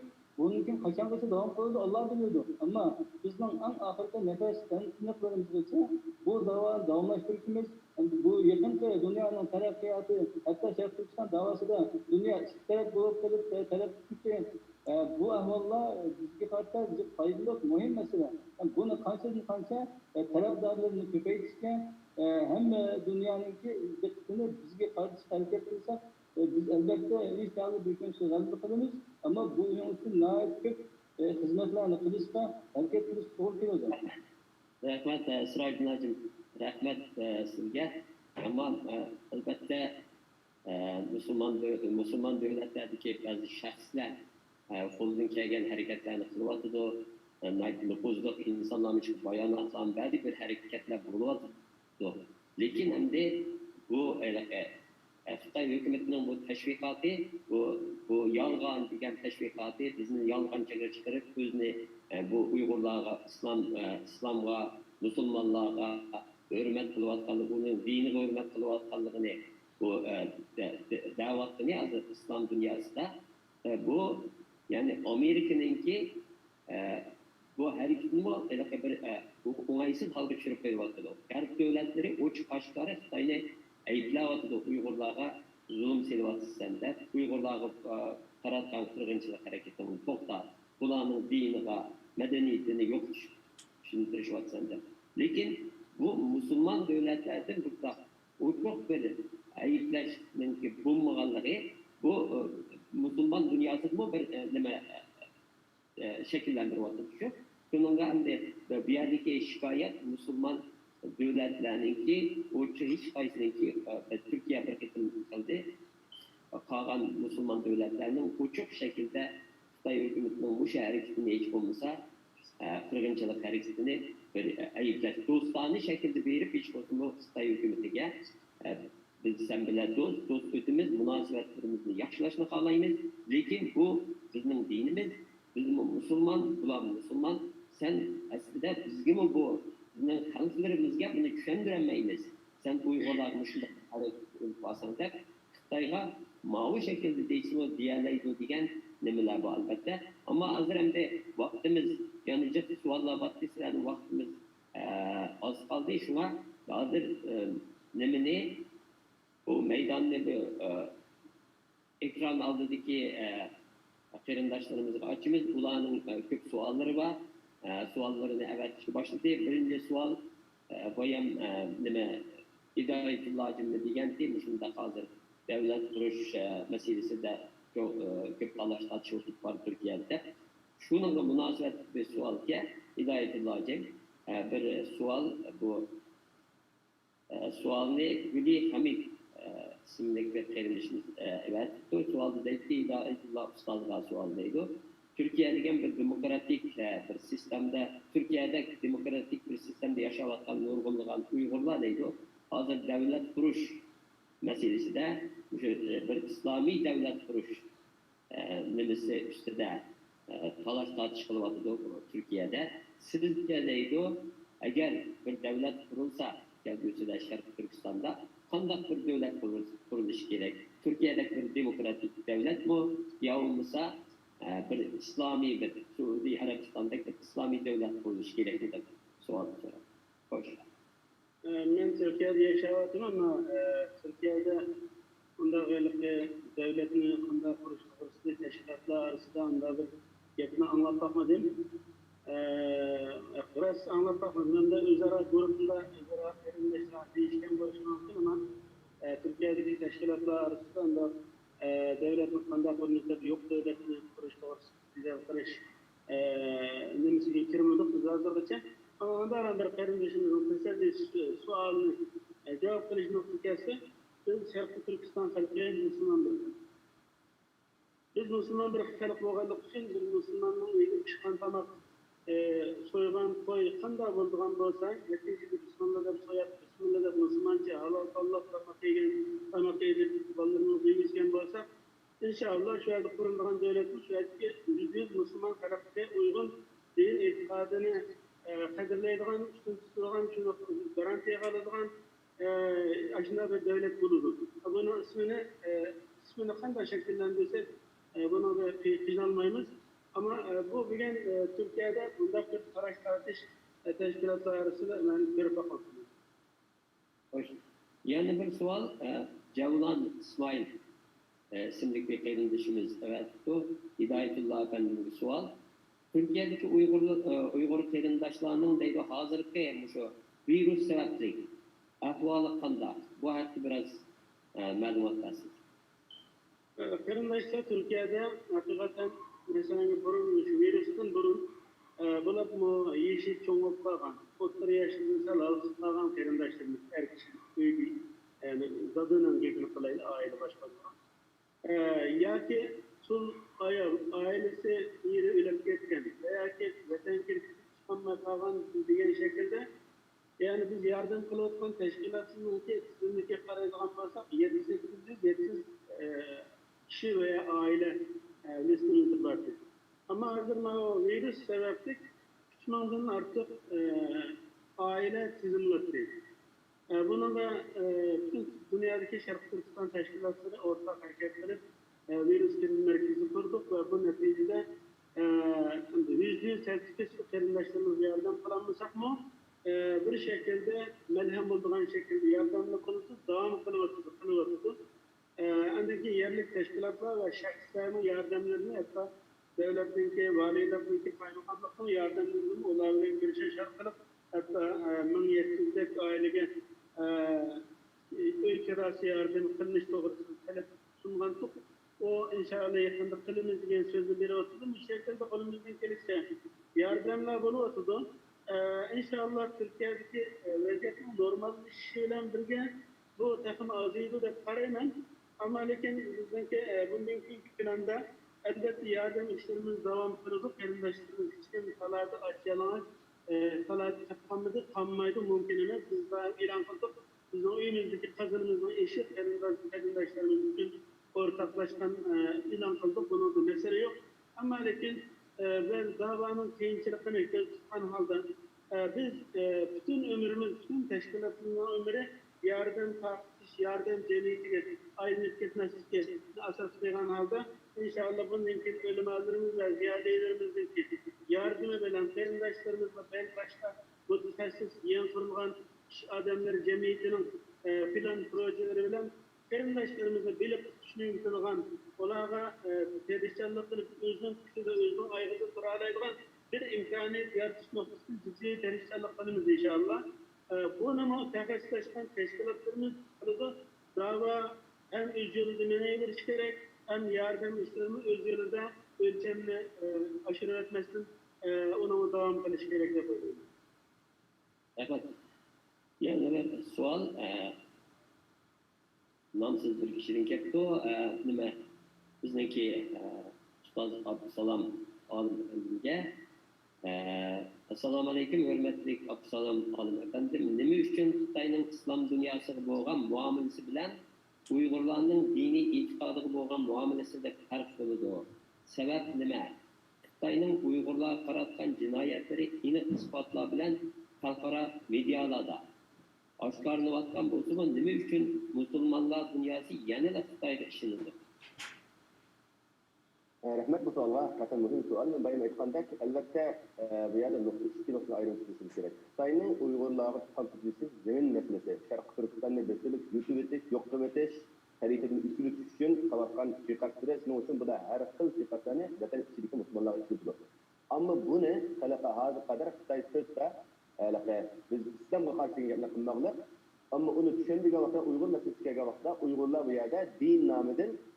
Hata işlerini kılavatıyor, terörist merkezi kılavatıyor, devletlerin birliğine paylaştığı için hareket kılavatıyor diyen cinayetçi gösterip Müslüman devletleri aldığını mı karılavatıyor. Bunda bu için bu Müslüman devletleri, Müslüman siyasi yolları, hakimiyetleri, bunun karşı burada Saudi Arabistan'daki nebilerimizin bayanatını mı, diyenlikleri mi?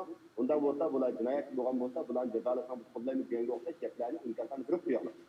Yani bu nokta diğerleri İslam dünyası bilen İslam dünyasının İslam'ı boğan düşünce meselesi bilen bunların iktisadi menfaati sayılan boğan diplomasiya, siyasi münasebetini böyle ayrı düşünüşümüz gerek. Din noktada kal vakitte buna şu değilgen hakikatte işini emeliyatta bu kırbatına hata sayın ki hep oturup gerek. Biz şunu umut kılıyoruz. ispat bunu ispatlap turuptu. Belki köpek Müslüman halkımız bu yerde lagerlarda Müslüman boğanlık için şu zeminin ilgileri boğanlık için cezanı atlı buları İslam'dan bütün addi boğan, salam neşsin ibaret boğan bir ayet çizgi ihtiyarı yavaş için bu ibaret boğan addi bir nesil sayısın mahrum kılınmalıdır. Ama bu neslin muşu noktasını muş şekilde halklar Müslüman devletlerinin halklara doğru düşüşü başlayan boğutumu devletlerin siyasi nimeleri, rehberleri bunu kabul kılınmaması. Gerçi biz bunu kasten bunu yok kılmasın. Kasten bunu işen yok tek muamele kılmasın. Mesela Pakistan'ın lideri İmran Khan'ın meselesinde oturup Türkiye'ye bakan sual kılınma vaxtında benim bu yerde bunda Pakistan yüzüne kalınlık haberim yok dedi. Haber bulmaya kaldığı şey mi? Amerika Pakistan degan mesela medyani mesela o'zini mevcut urib biz hech narsani cheklamaymiz. Xalq nima deylaydi? Media intayin azad ixtiyoriy shaklda bu yerda ilib bo'layotgan yerda bu Turkiston masalasida bir inoqroq bir narsa o'ttirib chiqsa, bu yerga yana bir rasm bo'lib, shu masalani shu mediada taqishdan cheklayotgan ahvollarni uchratdi.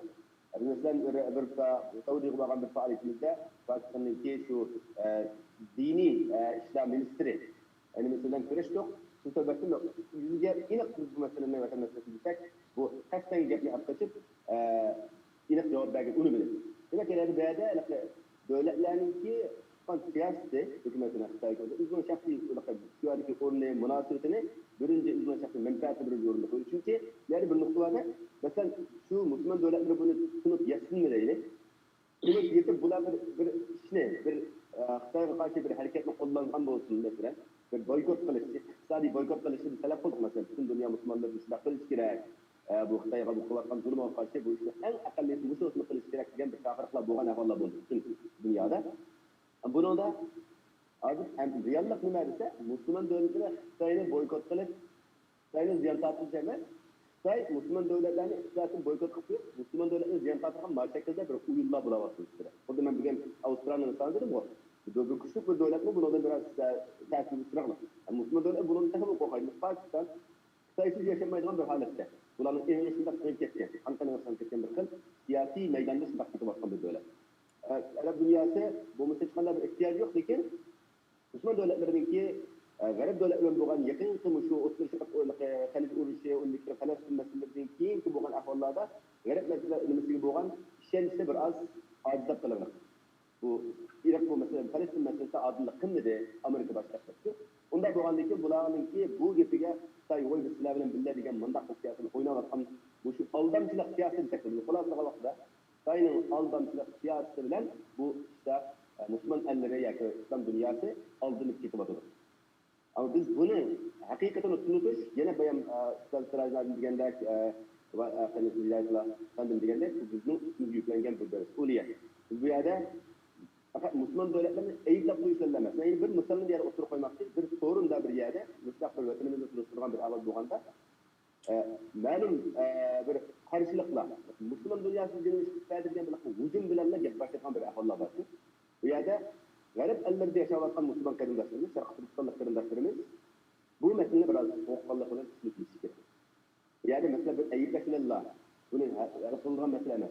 Sonra hatalıklar bulavatıdır.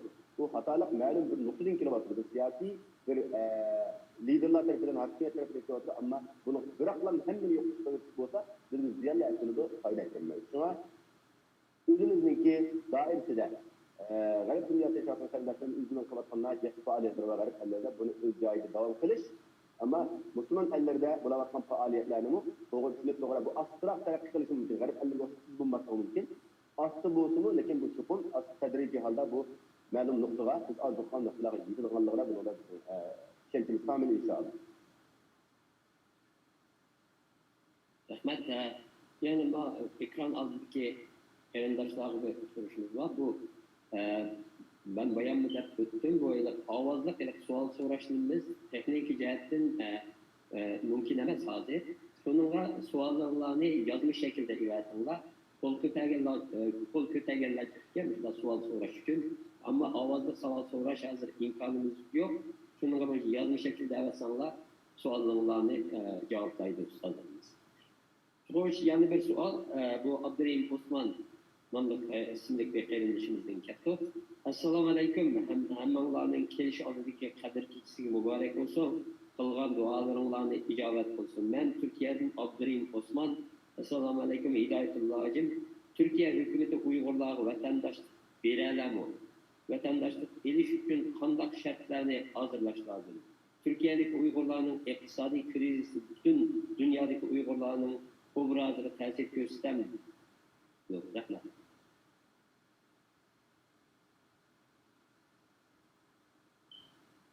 Avazlar eklikken mi değil? Hidayetullah hacım. Tamam. عندك Bu bir mühim bir mesele, hakikaten mühim mesele. Bu meseleye bizimki şu Ankara bilen boğan münasebetlerimiz ve ziyaretlerimizde en birinci derecede orunda durduğun meselelerden birisi. Biz de o mesele ne? Nimede medyada, sosyal medyada dokulat kırıp durmayacağım boğaçına çünkü bir tezgür mesele. Müşkildeki meselelere Xitay elçilikte daim naite tız inkas kaytırdı. Şu Uygurlar'a nüfus veriş meseleleri kadarlık meselelerde derhal hareket edip erse elçilikten adamları İslam Ministerliğine ziyaret konulganlığını bunu ilişkisinlikle ezber verdik. O sebepten biz bu 3 yılına yakın şu Afrika Mısır'dan nurgan kardeşlerimiz gelip kelgendiğin için İslam Ministeri bilen bir neçedim görüşlerimiz oldu. Halk bilen üç başladık. Hatta şu şirayda oturup ben İslam Ministeri'ne ve hatta takımı yakşı olsun deyip Geçidarisi Genel Müdürü'ne yol vergen şekilde bu halkımız ait hizmet etti. Halkımızga nüfus doğrusunda müjde bir yakşı haber işaret bergen bolsunuz deb aşılarsızlık yol verdim. Evandiken odan hep bayramlı şişi faaliyeti çıkıp yani asanlaştı olan şekilde birimiz yapsak cumalar getirildi. Bu asanlaştı olanı emeylenge yani tekrarlay bu meseleyi Türkiye'nin anda kıldığı kımmede daimede tecrübe edilen yapma biraz yalıp insaf bilen ölçem bilen dolaşım taraflarına Kırımdaşta 25 milyondan artık muhacir var. Fakat yeni gelgen bu şu 5-6-7 yılını yardım. Bunların içinde mevcut Türkiye'nin içinde meydan bildiğim Türkiye devletinin bakanlığının tütüsünün açıkça söylen 23 insana süresiz, müddetsiz ikamet verdi. Ben bir yerimden eden insani ikamet aldı ve 600 yakın insan yana insani ikamet ilişki etrafında. Biz bunu Ankara bilen bütün görüşlerimizde hatta karantinaya çelişkin vurun. Karantinaya çelişkin vurun ama sosyal medyaya takip edilen bir araydı. Bir haftada Ankara'ya şirketin bağlı kayıtlı. Öyle kuma. Biz bir haftada şirketin bağlı olsak bizge onu iktidari vakit nurgun müşakkat nurgun şular bilen vakit verişin yol veriş eden koyuş nurgun şirketin tercih bu. Bir haftada şirketin bağlı olsak onu birinci derecede aldıdan tüm karındaşlarımıza vatandaşlık verişler yapılır. Ancak şuna olan akıdın Tayland fikilerinin meselesi hatta Saudi Arabistan'da 60-70 yıllarda Tayvan pasportundan turup bugün vatandaşsız kaplanan karındaşlığımı vatandaşlık veriş doğrultusunda gerekir. Bunun mu Türkiye Meclis Başkanı ben münasebetli talimat vereyim, buyurup şuraya gidip bunun şahitler var. Muşi derecede biz nahayet her kadın varsak vatandaşlıklarımızdan vatandaşlıkını bazıları karındaşlar sevri yok, bu kanun sevri yok karındaşlar Türkiye'de her 10 bir kıtın madaran vatandaşlık verilen kanun bakın değil. Onda bir nesi yok. Onda delili vademiz oturgası onda üzün çerçin dediğin yok. Her 10 yılda veya 15 yılda hem bolsun, belgen bolsa Muşi teşkilatlar geçtiğimiz aman takmak görüşecek perişanlık adın bir vakıfı. 2009'daki ürünçü kırgınçılıklarının kiyimi biz Recep Tayyip Erdoğan bilen 1 saat 15 minut işhanısında aramızda bir metre artık yok. Görüşeş cereyanında bu vatandaşlık oturup çıktı. 10 milyondak adam nüfus aldı. 8 milyondan 10 milyon adam nüfus aldı. Şu hakkımız. Hazır mı? Buna yaga neyle kamet olsun, neyle nüfus ciddi izdivatımız, tercihvatımız. Elbette bir Türk'ün insanlığa nüfus aldık. Ne devam ediyoruz. Bu sebep biz Türkiye hükümetinin görüşeşler cereyanında umumizlik belirtişke biraz tereddüt yığınlığını görüyoruz. Yani bir dozla şunda sıkıştırsak mı? Vay makul dep koyup sunma batırız. Bunu emmeden koyuyoruz. Jığında mı belirtecek makul dep çıkıp sosyallaştı, birine 5 yıl olsa birine dedi. Ama lakin biz bunun da yani sen vermeyi şundan olsun böyle hasta alaylı edip hazır bir kısmına yakın insan vatandaş aldığı yakı ilişki kurmatıdır. Ve bundan kimi bu devam ediyordu. Bunu insanlar biz bu meseleyi yapamadan mesele olacak. İnsanlar bunu da yakın yürüyecek. Hakaret arasında nasıl olur? Tamamen bu meselede biz milletin küçülüğünü hiç nezdimiz yok. Ne milletin de sizler ne doktor ile şarkılık biz bunların kendimizi teşkilatımızda elde ediyoruz niyetimiz yok. Eğer onlar buradan olsa jiddim çıkınan adam bizim marifetimizi elde olsun biz o istikamet nefeye boğalık. Biz fakat böyle bizim bir düşüncemiz var. Allah razı olsun. Bu sayılık hatırcan bulaş gerek. Deniştirmiş gerek hatırcan boğan çağda nurul kıyınçılıkları el olsun. İçtimai başka iktisadi kurmuş kıyınçılıkları el olsa kalırsa hatırcan boğan bir millet takım yaxşı iş kıla alaydı. Helendenin uyda cidel kurulmaktadır. Bu Uygur'un kıyınçılıkları çok boğaçka, Notorus'ta kıyınçılık başka içtimai kurmuş kıyınçılıkları boğaçka, manızgen hemmeden kurulmasında birbirini sulaydıran vaziyet şekillerdir. Bizim niyetimiz bu cemiyete erzağımız, bu şeyin halkımızın birden olsun burun nefes aşırı perişanlıkla olsunuz. Ahirette getirdik. Buna da biz bakan devlen yan divara çıkması çünkü bu bir sezdirmesini bakan soylu bilen onneti teşkilat ve akademisyenler bir çıkın kıldık. Fakat benim diyen gittim siz bu insanlara nüfus vermişsiniz. Bunları kongup tepsiniz mi? Tekme attınız mı? Bunlar çıkılan yeri yok. Çıkılığın yeri yok. Onun için bunlara birden bir bütün kıyınçılıklarına birden açıkçası vatandaşlık.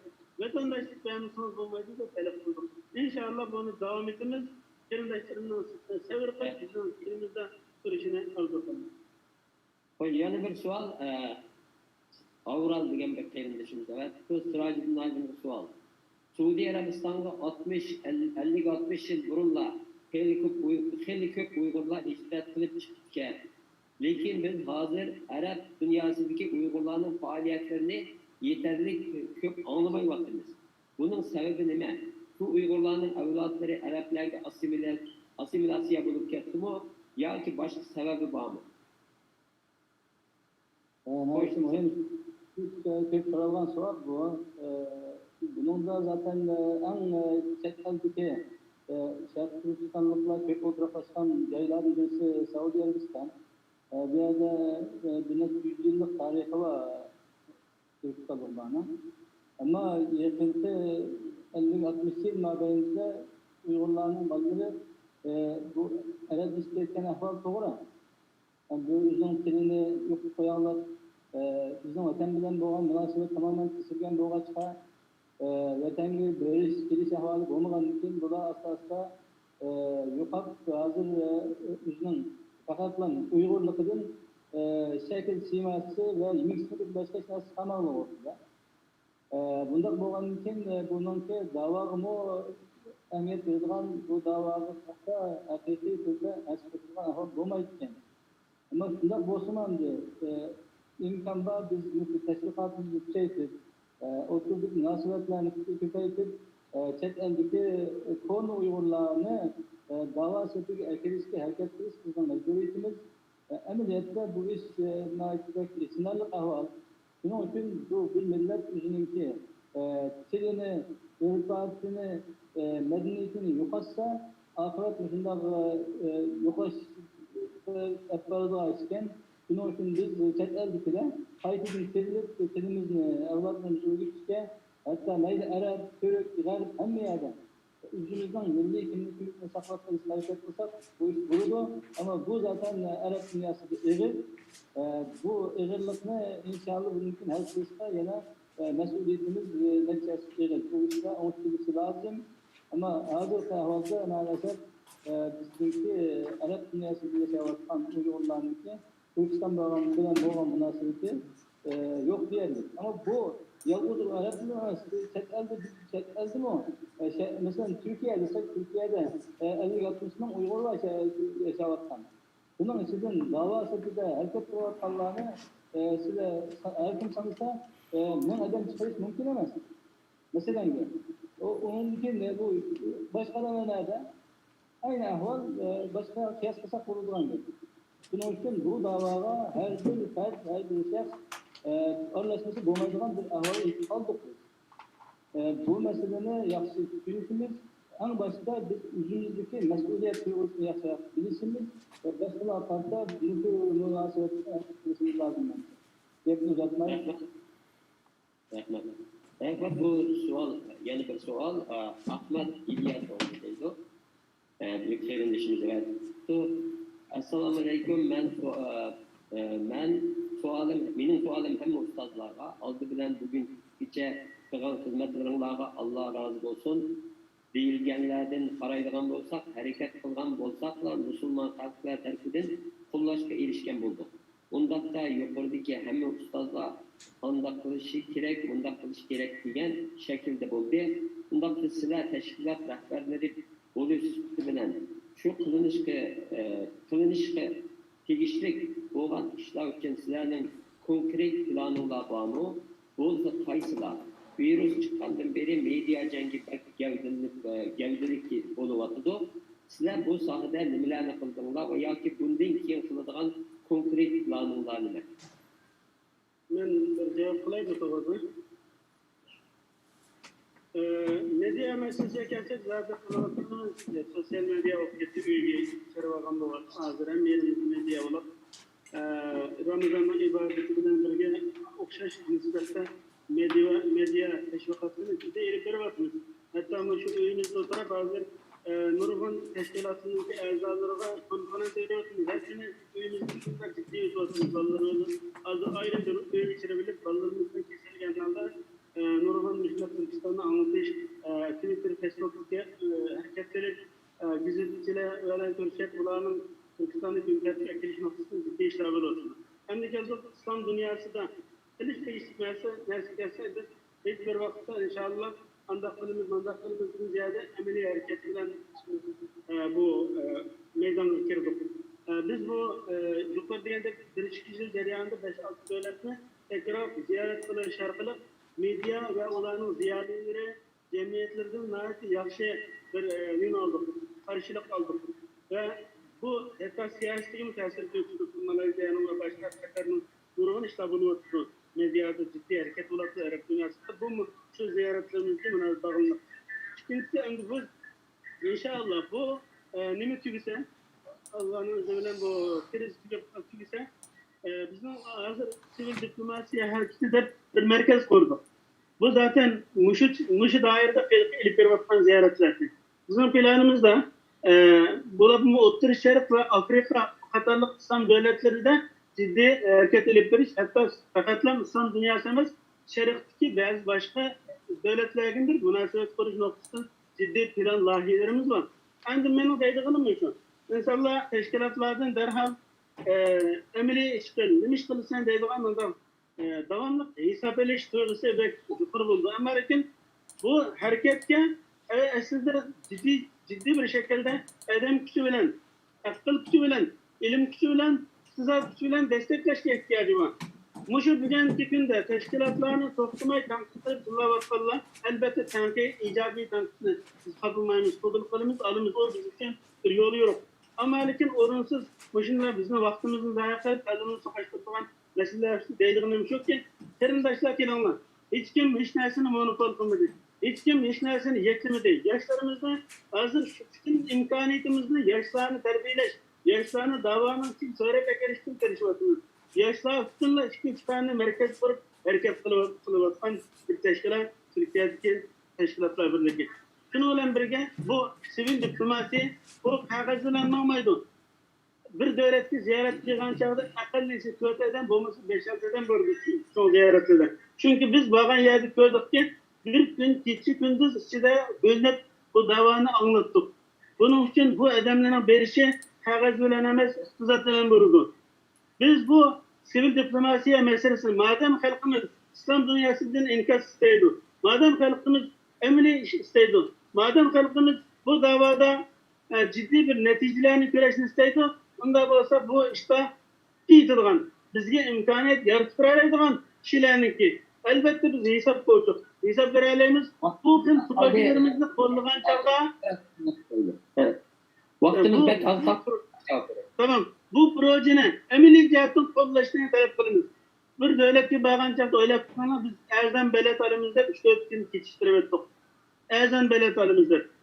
Ya tamak mesela ki tamak yemeği ıslak tamak naştayı ıslak tamak yemeği etigen naşt kılıp akşam üveyber mimamda olsak yerimizde yemek kitaptan. Muşu noktadan bu hareketni emniyetli devletler ara münasebet oylatmana biz başminister, başminister ministerdeki uşular bilen görüşüldü. Nurgun Çoğyali bilen görüşüldü. Bu bakakiten dur. Bunun meyve verişi için toxtumay bu hareketinin toxtumay devam kılışı hatta bunun bir merkezi buluşu onun devletler tarmak şöbeleri şanları etkileş gerek. Bana şununla müşkül ehvalda iktizat ilgilerinki kollab kuvvetlep yardım berişi bilen müşkül kardeşimiz talep kıygan netice oturarak çıkadı dep oylayman. Rahmat. Vaktimiz pek az kaldı. Yani suallarca kısa cevap versek bu bir sual Abdüşşükür Taş isimli kardeşimizden keldi Germaniyadan. Xitoydagi zulm nimaga? Abdusalam ustozga qaratilgan savolga Xitoydagi zulmni musulmon ellarga antilganda Xitoylar nihoyatda jiddiylashib ketadiganligini ko'rdik. Xitoylarning nihoyatda jiddiylashib ketadiganligini ko'rdik. Biz buningda qanday muhim bir uchurni egallaymiz. Biz bu nuqtani Xitoyning sezgur nuqtasi ekan, shu nuqtaga hujum qilsak bo'lamdi deb so'rabdi. Abdusalam. Elbette bizim cevap veriş mecburiyetimiz var. Bununla biz çokum cevap verişimiz gerek. Ular qancha sedgur bo'lsa biz ishga sedgur bo'lib, biz faqat ularga tillab haqorat bilan la'nat o'qishlar emas. Biz bu ilmiy asosda ularga raddiya berishni o'rganishimiz kerak. Buning uchun xalqaro munosabat ilmlari bo'lamdi, siyosiy bilimlarni yaxshi tushunish, Xitoyning psixikasini tushunish, ular qaysi vaqtda qaysi shaklda bizga hujum qilyapti, biz buningga raddiyani qaysi usulda qilamiz, qanday qurollarni ishlatamiz, sözümüzdeki usluplarga, ularga berdiğin reddiyemize naiti sedgur bulmasak, bir eg'iz hata gap, nurgun hata neticelerinden kelib chiqishga sabab bo'lib qoladi. Masalan, bu şu bir misal aytsak, Malayziyaga borgan vaqtimizda bir media nimalarda bir necha qism suhbatlar bo'ldi. Sunilgan cho'ng bir mediada, mesela biz uchuq suhbat bo'lgan vaqtda Xitoyning konsulatidan birisi shuningga taklif bilan qatnashib, bizning o'ttirib qo'ygan masalaning hammasini yolg'on ekanligini, men Xinjiangga borgan va Urumchida yashagan, o'qigan, buqqan ular unda ishlarning bo'lishi, natoyin bu yolg'on aytyapti deganda gaplarni qiliblar, o'ylaqa javob berishga saqlamay, gapini qiliblar, nimani taqib oldi, masalan. Şu medyada ama o taqvagan bilan biz shunga javobini joyida berdik, ammo shu bizning endi meni suhbat qilayotgan odammi bunga hayron qoldi. Agar bu davlat bu masalani o'ttirib qo'ygan bo'lsa, chuqur buning qarshi tarafdan gapini anglab, undan keyin gapini qilish kerakdi. Men bundan qanoat topmadim dedi. Demak, biz o'ttirib qo'ygan gapimizda ilmiylik bo'lishi kerak. Bizda hozir ko'pimiz nima bo'ladimi desa, tillashlar. O qilish bu qilish deb xato qilayotgan to'g'ri xato qilganni dunyoda insonlar tushunadigan aql egalari bo'libmi? Va dunyoning siyosiy nimasining o'zgarishiga sababchi bo'la oladigan aql ambiri bor dunyoda. Bular qoil bo'ladigan nuqtada bu narsa o'ttirib qo'yish masalasi bakmagan. Shunga biz bu jihatdagi kamchiligimiz haqiqatan ko'p. Bizda yuqori degandek moddiy jihat kamchiligimiz bor. Undan keyin buni tushunch masalasi, xalqaro siyosat munosabatlarini tushunish, buni o'ttirib qo'yish uslublarimizdagi ojizligimizda hammamizda bor. Buni taraqqiy qilishimiz kerak, o'rganishimiz kerak, ammo bunga hamkorlashib, moslashib turish orqali buni qila olamiz. Buni bir qisqacha bayon qilgan gapga ilovalardan bilan javob qiladigan bir so'zim. Biz nima ish qildik degan ziyoratlar bo'ldi, ammo hozir biz shu vaqtda ish qilmoqda, biz shu aloqa bog'lagan tashkilotlar bilan şu sivil nimeler bilen, adımlar, organizasyonlar bilen hazır kadar biz munosabatimiz to'g'rimiz yo'q. Ularga yangi ma'lumotlar bilan ularni ta'minlayapmiz. Ular mesela şu Ramazonda qanday bo'layotdi, biz qanday harakatlarni qilinib deganga bizni nasihatlarni so'raydi, ularga o'zlariga nasihat beryapmiz. Hammamiz menimcha o'z yashayotgan rayonimizda bor qo'limizdan keladigan media kuchi bilan harakatlar. Masalan, Avstraliyaning o'zida bizning shu İslam Cemiyeti orqali shu Ramazonda bir oylik Assalam TV degan televiziya kanali, Facebook orqali bevosita qilgan bir kanal bo'ldi. Buningda biz vatanimiz masalasini anlatdik. Mesela maxsus bir programma, bir kechdan programmasi 19-epizod qarindoshlarimizni ko'rishni tavsiya qilaman. Biz vatanimizni nihoyat yaxshi anlatdik. Ramazon ichidagi ko'rinmalarninki eng ko'p nimasi shu kechada bo'ldi. Eng ko'p ko'rganlar shuningda bo'ldi.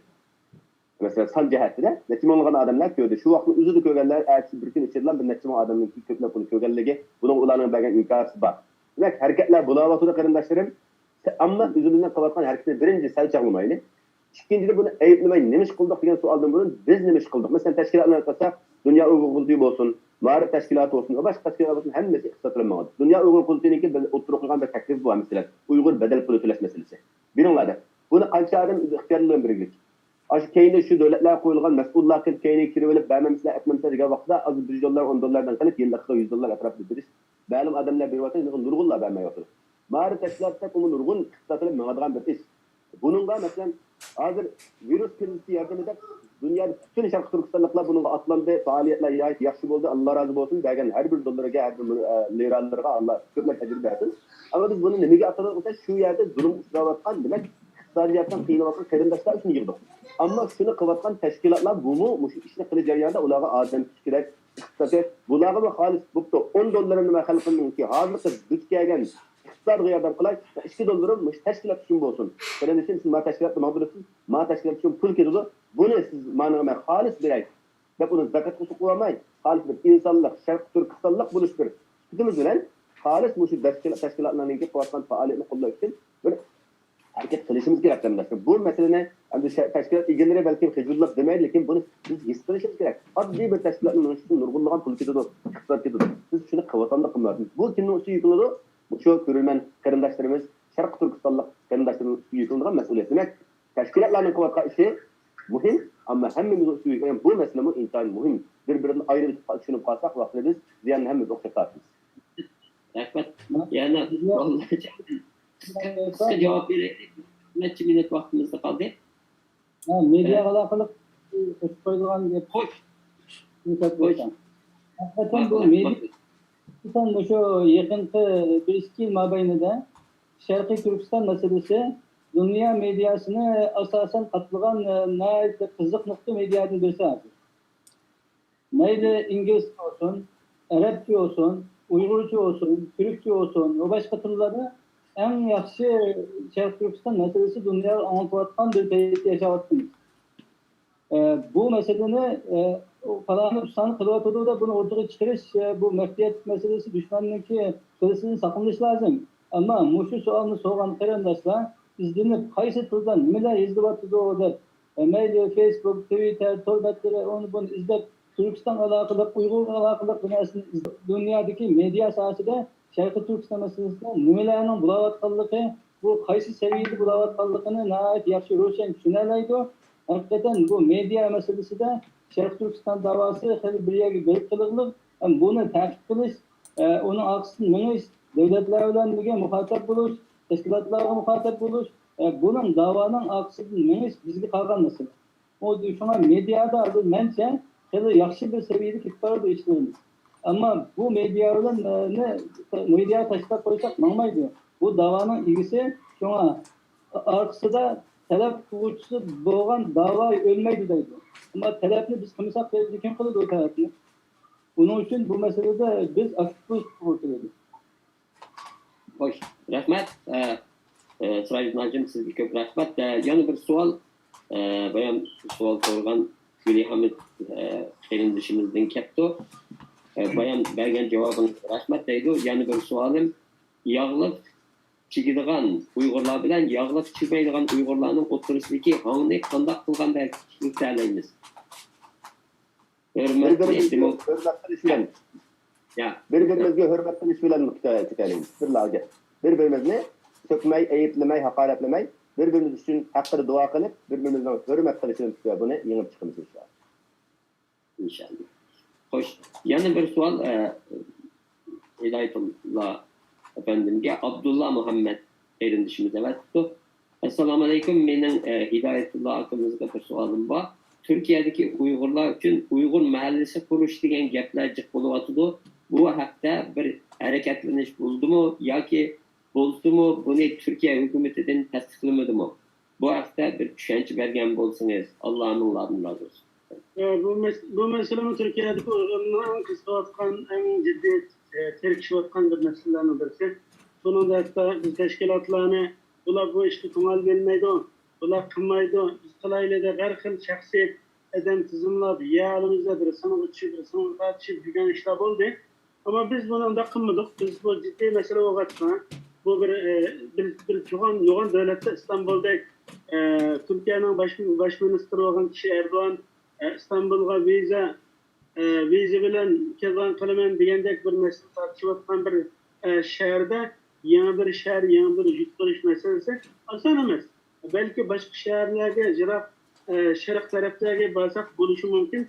Bununla biz ciddi bununla tercih atkan meselelerden birisi. Fakat mesele ne degende bunu Türkiye red kılıp etmedi.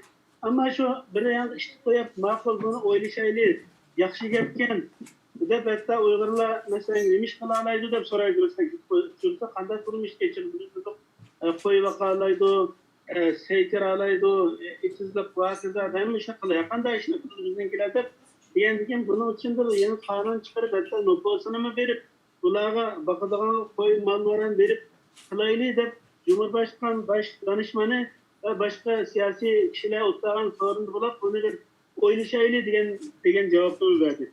Ama mesele nima desa, ben bundan da bir cevap aldım. Biraz tereddütü varlıkını his qildim.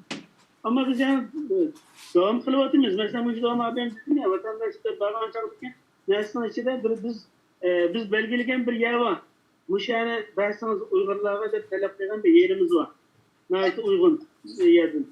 Yani onun gibi ola bu yakında biz cevap vermek olan yani karantina olup böyle bir şey değil kaldık. Ama bunu devam kılımız. Ama bunda bir neresi var. Biz ötkende kurban ettim. Şu ötken kurban ettim bir heykeş oldu. Belki biz vali geldi İstanbul valisi. Bu validen çıkartan bir kardeşimiz toz sonamayı yemeden işte bir kırıcı dağıtımında cumhurip gitti bir şeyle.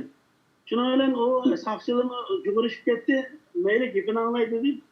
Bireylen dedi ki bizge Uygurlarga ayrım mektep çıkarsın. Yani bireylen dedi bizge ayrımmış. Yeni korkarsın dedi. Şimdi güç korkarsın dedi. Vali dedi ki kardeşim sizin balanızla benim balam bir mektep okusun buldu ki biz kardeş yemezsiniz, biz tegimiz yemezsiniz deb cevap verdi. Sizler bilen biz neymiş için bir yerde yaşasak olmaydı. Biz birlikte yaşamamız yaşasak ne buldu deb cevap verdi. Bu herhalde diplomatik cumhurluk cevap olan olsun ama bunun bir nersini koyağın oldu. Ama biz buna da izçilik bilen perişanlık köküstümüz. Buna da ben söz vereyim, bunu kılıvatımız. Rahmet. Rahmet, yani bir vaktimiz toştu. Hem de suallar olsun mu bunu sualını soraydıgan vaktimde ama minninki bir sualım. Hem de teşkilatla münasebet olaydı. Bunun bir cevap versanlar. Mesela İslam dünyasından biz yardım kütüvatımız. İslam dünyasındaki şahslardan yardım kütüvatımız. Bunların bizni qo'llashini kütüvatımız. Şulardan bir qo'llash bir avazı kilemikinde nayt umidvarlık bilan kutubmiz. Hem de şu İslam dünyasından kelgan bir teşkilat ya bir şahs bizni qo'llab kelgan chog'da biz uning bilan hamkorlashish, uning bilan yaqinlashish nimasida qaysi kriterlarni ishlatamiz endi? Bu kishininki, bu teşkilatninki qaysi maqsadining nima bo'lganligi, qaysi maqsad bilan qurilganligi, shuni bilan nazarga olamiz. Şu nazarga ilishda nimalarga diqqat qilishimiz kerak?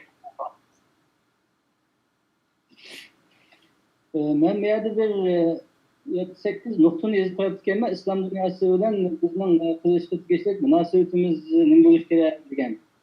Agar fursat bo'lsa tez qisqa bir buni o'qib qolsam qanday bo'ladi deyman. Bo'ldi. Bunda şu birinci nokta biz başlayacak bu halk diplomasiyasini kuchaytirishimiz lazım ekan. İkinci biz teşvikatni texmi kuchaytirish kerak. Üçüncü Uygur Arap İslam dostluklarını o'rnatish teşkilatlar olsun yoki shaxslar olsun şu dostluk munosabatga diqqat qilish lazım deb qaradim. Buni da munosabatga salbiy ta'sir yetkazadigan so'z, harakat, yozmalardan saqlanish lazım deb qarayman. Bu nihoyatda muhim inchki bir nokta var. Şu sosyal medyada nimada ushur vositalarida nihoyat aktiv harakat qilayotgan do'stlarimizning birisi nihoyat yaxshi aktiv harakat qilayotgan inglizcha va boshqa tillarda bir kunisi shundoq bir rasmni o'zining nimasida paylaştı. Birisiniki şu musulmonlardan birisiniki beshini boshqa bir narsaga qo'ygan, bo'ynini zanjirda so'rayotgan. Bundaq bir narsani shundoq bir mashhur bir odamning tarixchi bu bir da'voga nihoyat qattiq ig'ir ziyon yetkazadigan bir ish bu. o'ylaydigan ish emas. Masalalarga diqqat qilish lozim. Ondan 4. İslam devletleri ve teşkilatlarını devamlı to'g'ri ishonchlik ma'lumot bilan ma'lumotlantirish. Endi Xitoy bizni nihoyat qattiq qorlayotidi. Mayli terrorchilik bilan bo'lsin, Daesh bilan bo'lsin, Al-Qoida bilan bo'lsin, ingliz bilan bo'lsin, nima deyamiz deb, nima qilamiz qilib qorlayotidi. Shunday bir qaror ketgan bir bo'lganligimiz uchun biz o'zimizni oqlashga davomli tirishishimiz lozim va buningda nihoyat jiddiy harakat qilish to'g'ri keladi. 5. Devletlerinin Xitoy bilan diplomatik aloqalarga hurmat qilish. Endi Xitoy bilan devletlerin diplomatik aloqasi var. O zaten o'zining manfaatlari, hech qanday davlat o'z manfaatini qayirib qo'yib, bizning boshqa bir millatning, mayli o'zining musulmon qarindoshi olsun, uning manfaatiga o'zining shaxsiy manfaatining ustiga chiqmaydi, mumkin emas. Ondan bo'lgandan keyin uni bir qabul ketmay bir muomala qilishimiz lozim. 6-si g'arb davlatlari, bo'libmi Amerika Sharqiy Turkistonga o'z manfaatlari yuzida hisoblashib qilyotdi degan bu xato tushunchani to'g'ri Amerika qilyotdi manfaatiga. Musulmon davlatlarimiz o'zining manfaatiga Sharqiy Turkistonni ishlatishi lozim. Xitoy bilan bo'lgan munosabatda bu nihoyatda muhim nuqta. Zaten eğer zulm va diniy qarindoshimiz, shuning uchun bu masalada islom dunyosimi albatta Uyg'urlarni o'zininki Xitoy bilan bo'lgan munosabatlarda ko'zir qilsa, har nima qilsa, ishlatsa bo'ladigan gap o'zining manfaatiga. Ama musulmonlar qarindoshlarimiz bizning manfaatimizni yerga urmagan ahvolda bo'lsa bo'ladi bu masala. 7. Arab ve İslam devletlerinin Türkiye ve Avrupa'daki elçihanları, medeniyet ataşeleri bilen münasebet bağlap, onlardan devamlı yeni malumatlardan teminleyip şu devletlerle münasebetini kılışımız lazım. Mesela her kanal devlette 100-200 devletin konsolhansı var. En az 57 İslam devletinin konsolhanları var. Şularla biz kanda münasebet kılıp, onlarla badikelde kılıp, onlara malumat yetkizip, kolumuzdaki devletlerini belirtmek. Bu en kırılgan mühim işlerden bunu kılıçlık lazım. 8. Arap dünyasında Şarkı Türkistan hakkında masterlık, doktorluk kılıvatkan onlarca adam var. Şarkı Türkistan davasında masterlık, doktorluk tezlilik var. Muşula olan bu münasebet kurup biz şahsi ulanım özümüzden davanın menfaatine aldırıldığın bir haletini şekillendirmemiz lazım. 9. Vatanımızı verip lagerlerini, zulümlerini dünyaya aşkarlayan Araplarını kılıba edep bunu ben bayağı dedim. Şunu okşayan naib meselelerini bizde kütüvatıdır inşallah. Biz hareket etsek bu mesele mümkün. Rahmet Ustazlar. Çok rahmet. Ekran aldaki qarindoshlar sizlarga rahmat sabr qilib bunda anglab berganingiz uchun. Hamda oxirida bir ko'rishimiz bor. Ata yana 20-da yana bu vaqtda bu Dünya Uyghur Qurultayı tarafından uyuşturulgan ya onunlaştırılgan şu özgürlükten Dünya ve Şarkı Türkistan temalı konferansımızdaki 6. kısmı buludu. Bu Avrupa ve Xitay münasebetleri temisi de buludu. Şunun 6 saatte yana sizlerni kutimiz. Ertelike yana saat 10'da bu şu ekranda yana görüşeydi. Rahmet sizlerge ustazlar. Köp rahmet. Saat vaktimiz pek iş ketdi. Başbakanlığa rahmet. Qarindoshlarımızga rahmet degan inşallah. Bugun ve bundan keyingi kunlarda qadr kechisiga nail bo'lish uchun Alloh taoladan tilaymiz, duo qilaymiz. Bayatullah ustaz bu mushundaq bir leksiyani Uyg'urcha o'rlashtirganda hem inglizcha bo'ldi, ama arabchami, turkchami o'rlashtirish lozim ekan. Agar qurultay bunun davomini qilsa, belki yaxshi bo'ladi. Albatta bunlar yaxshi bo'ldi, qilamiz. Davomlashadi chunki bu bizniki bu video konferanslarimiz. Rahmat hammanglarga. Ko'p rahmat. Evet, Allah razı olsun.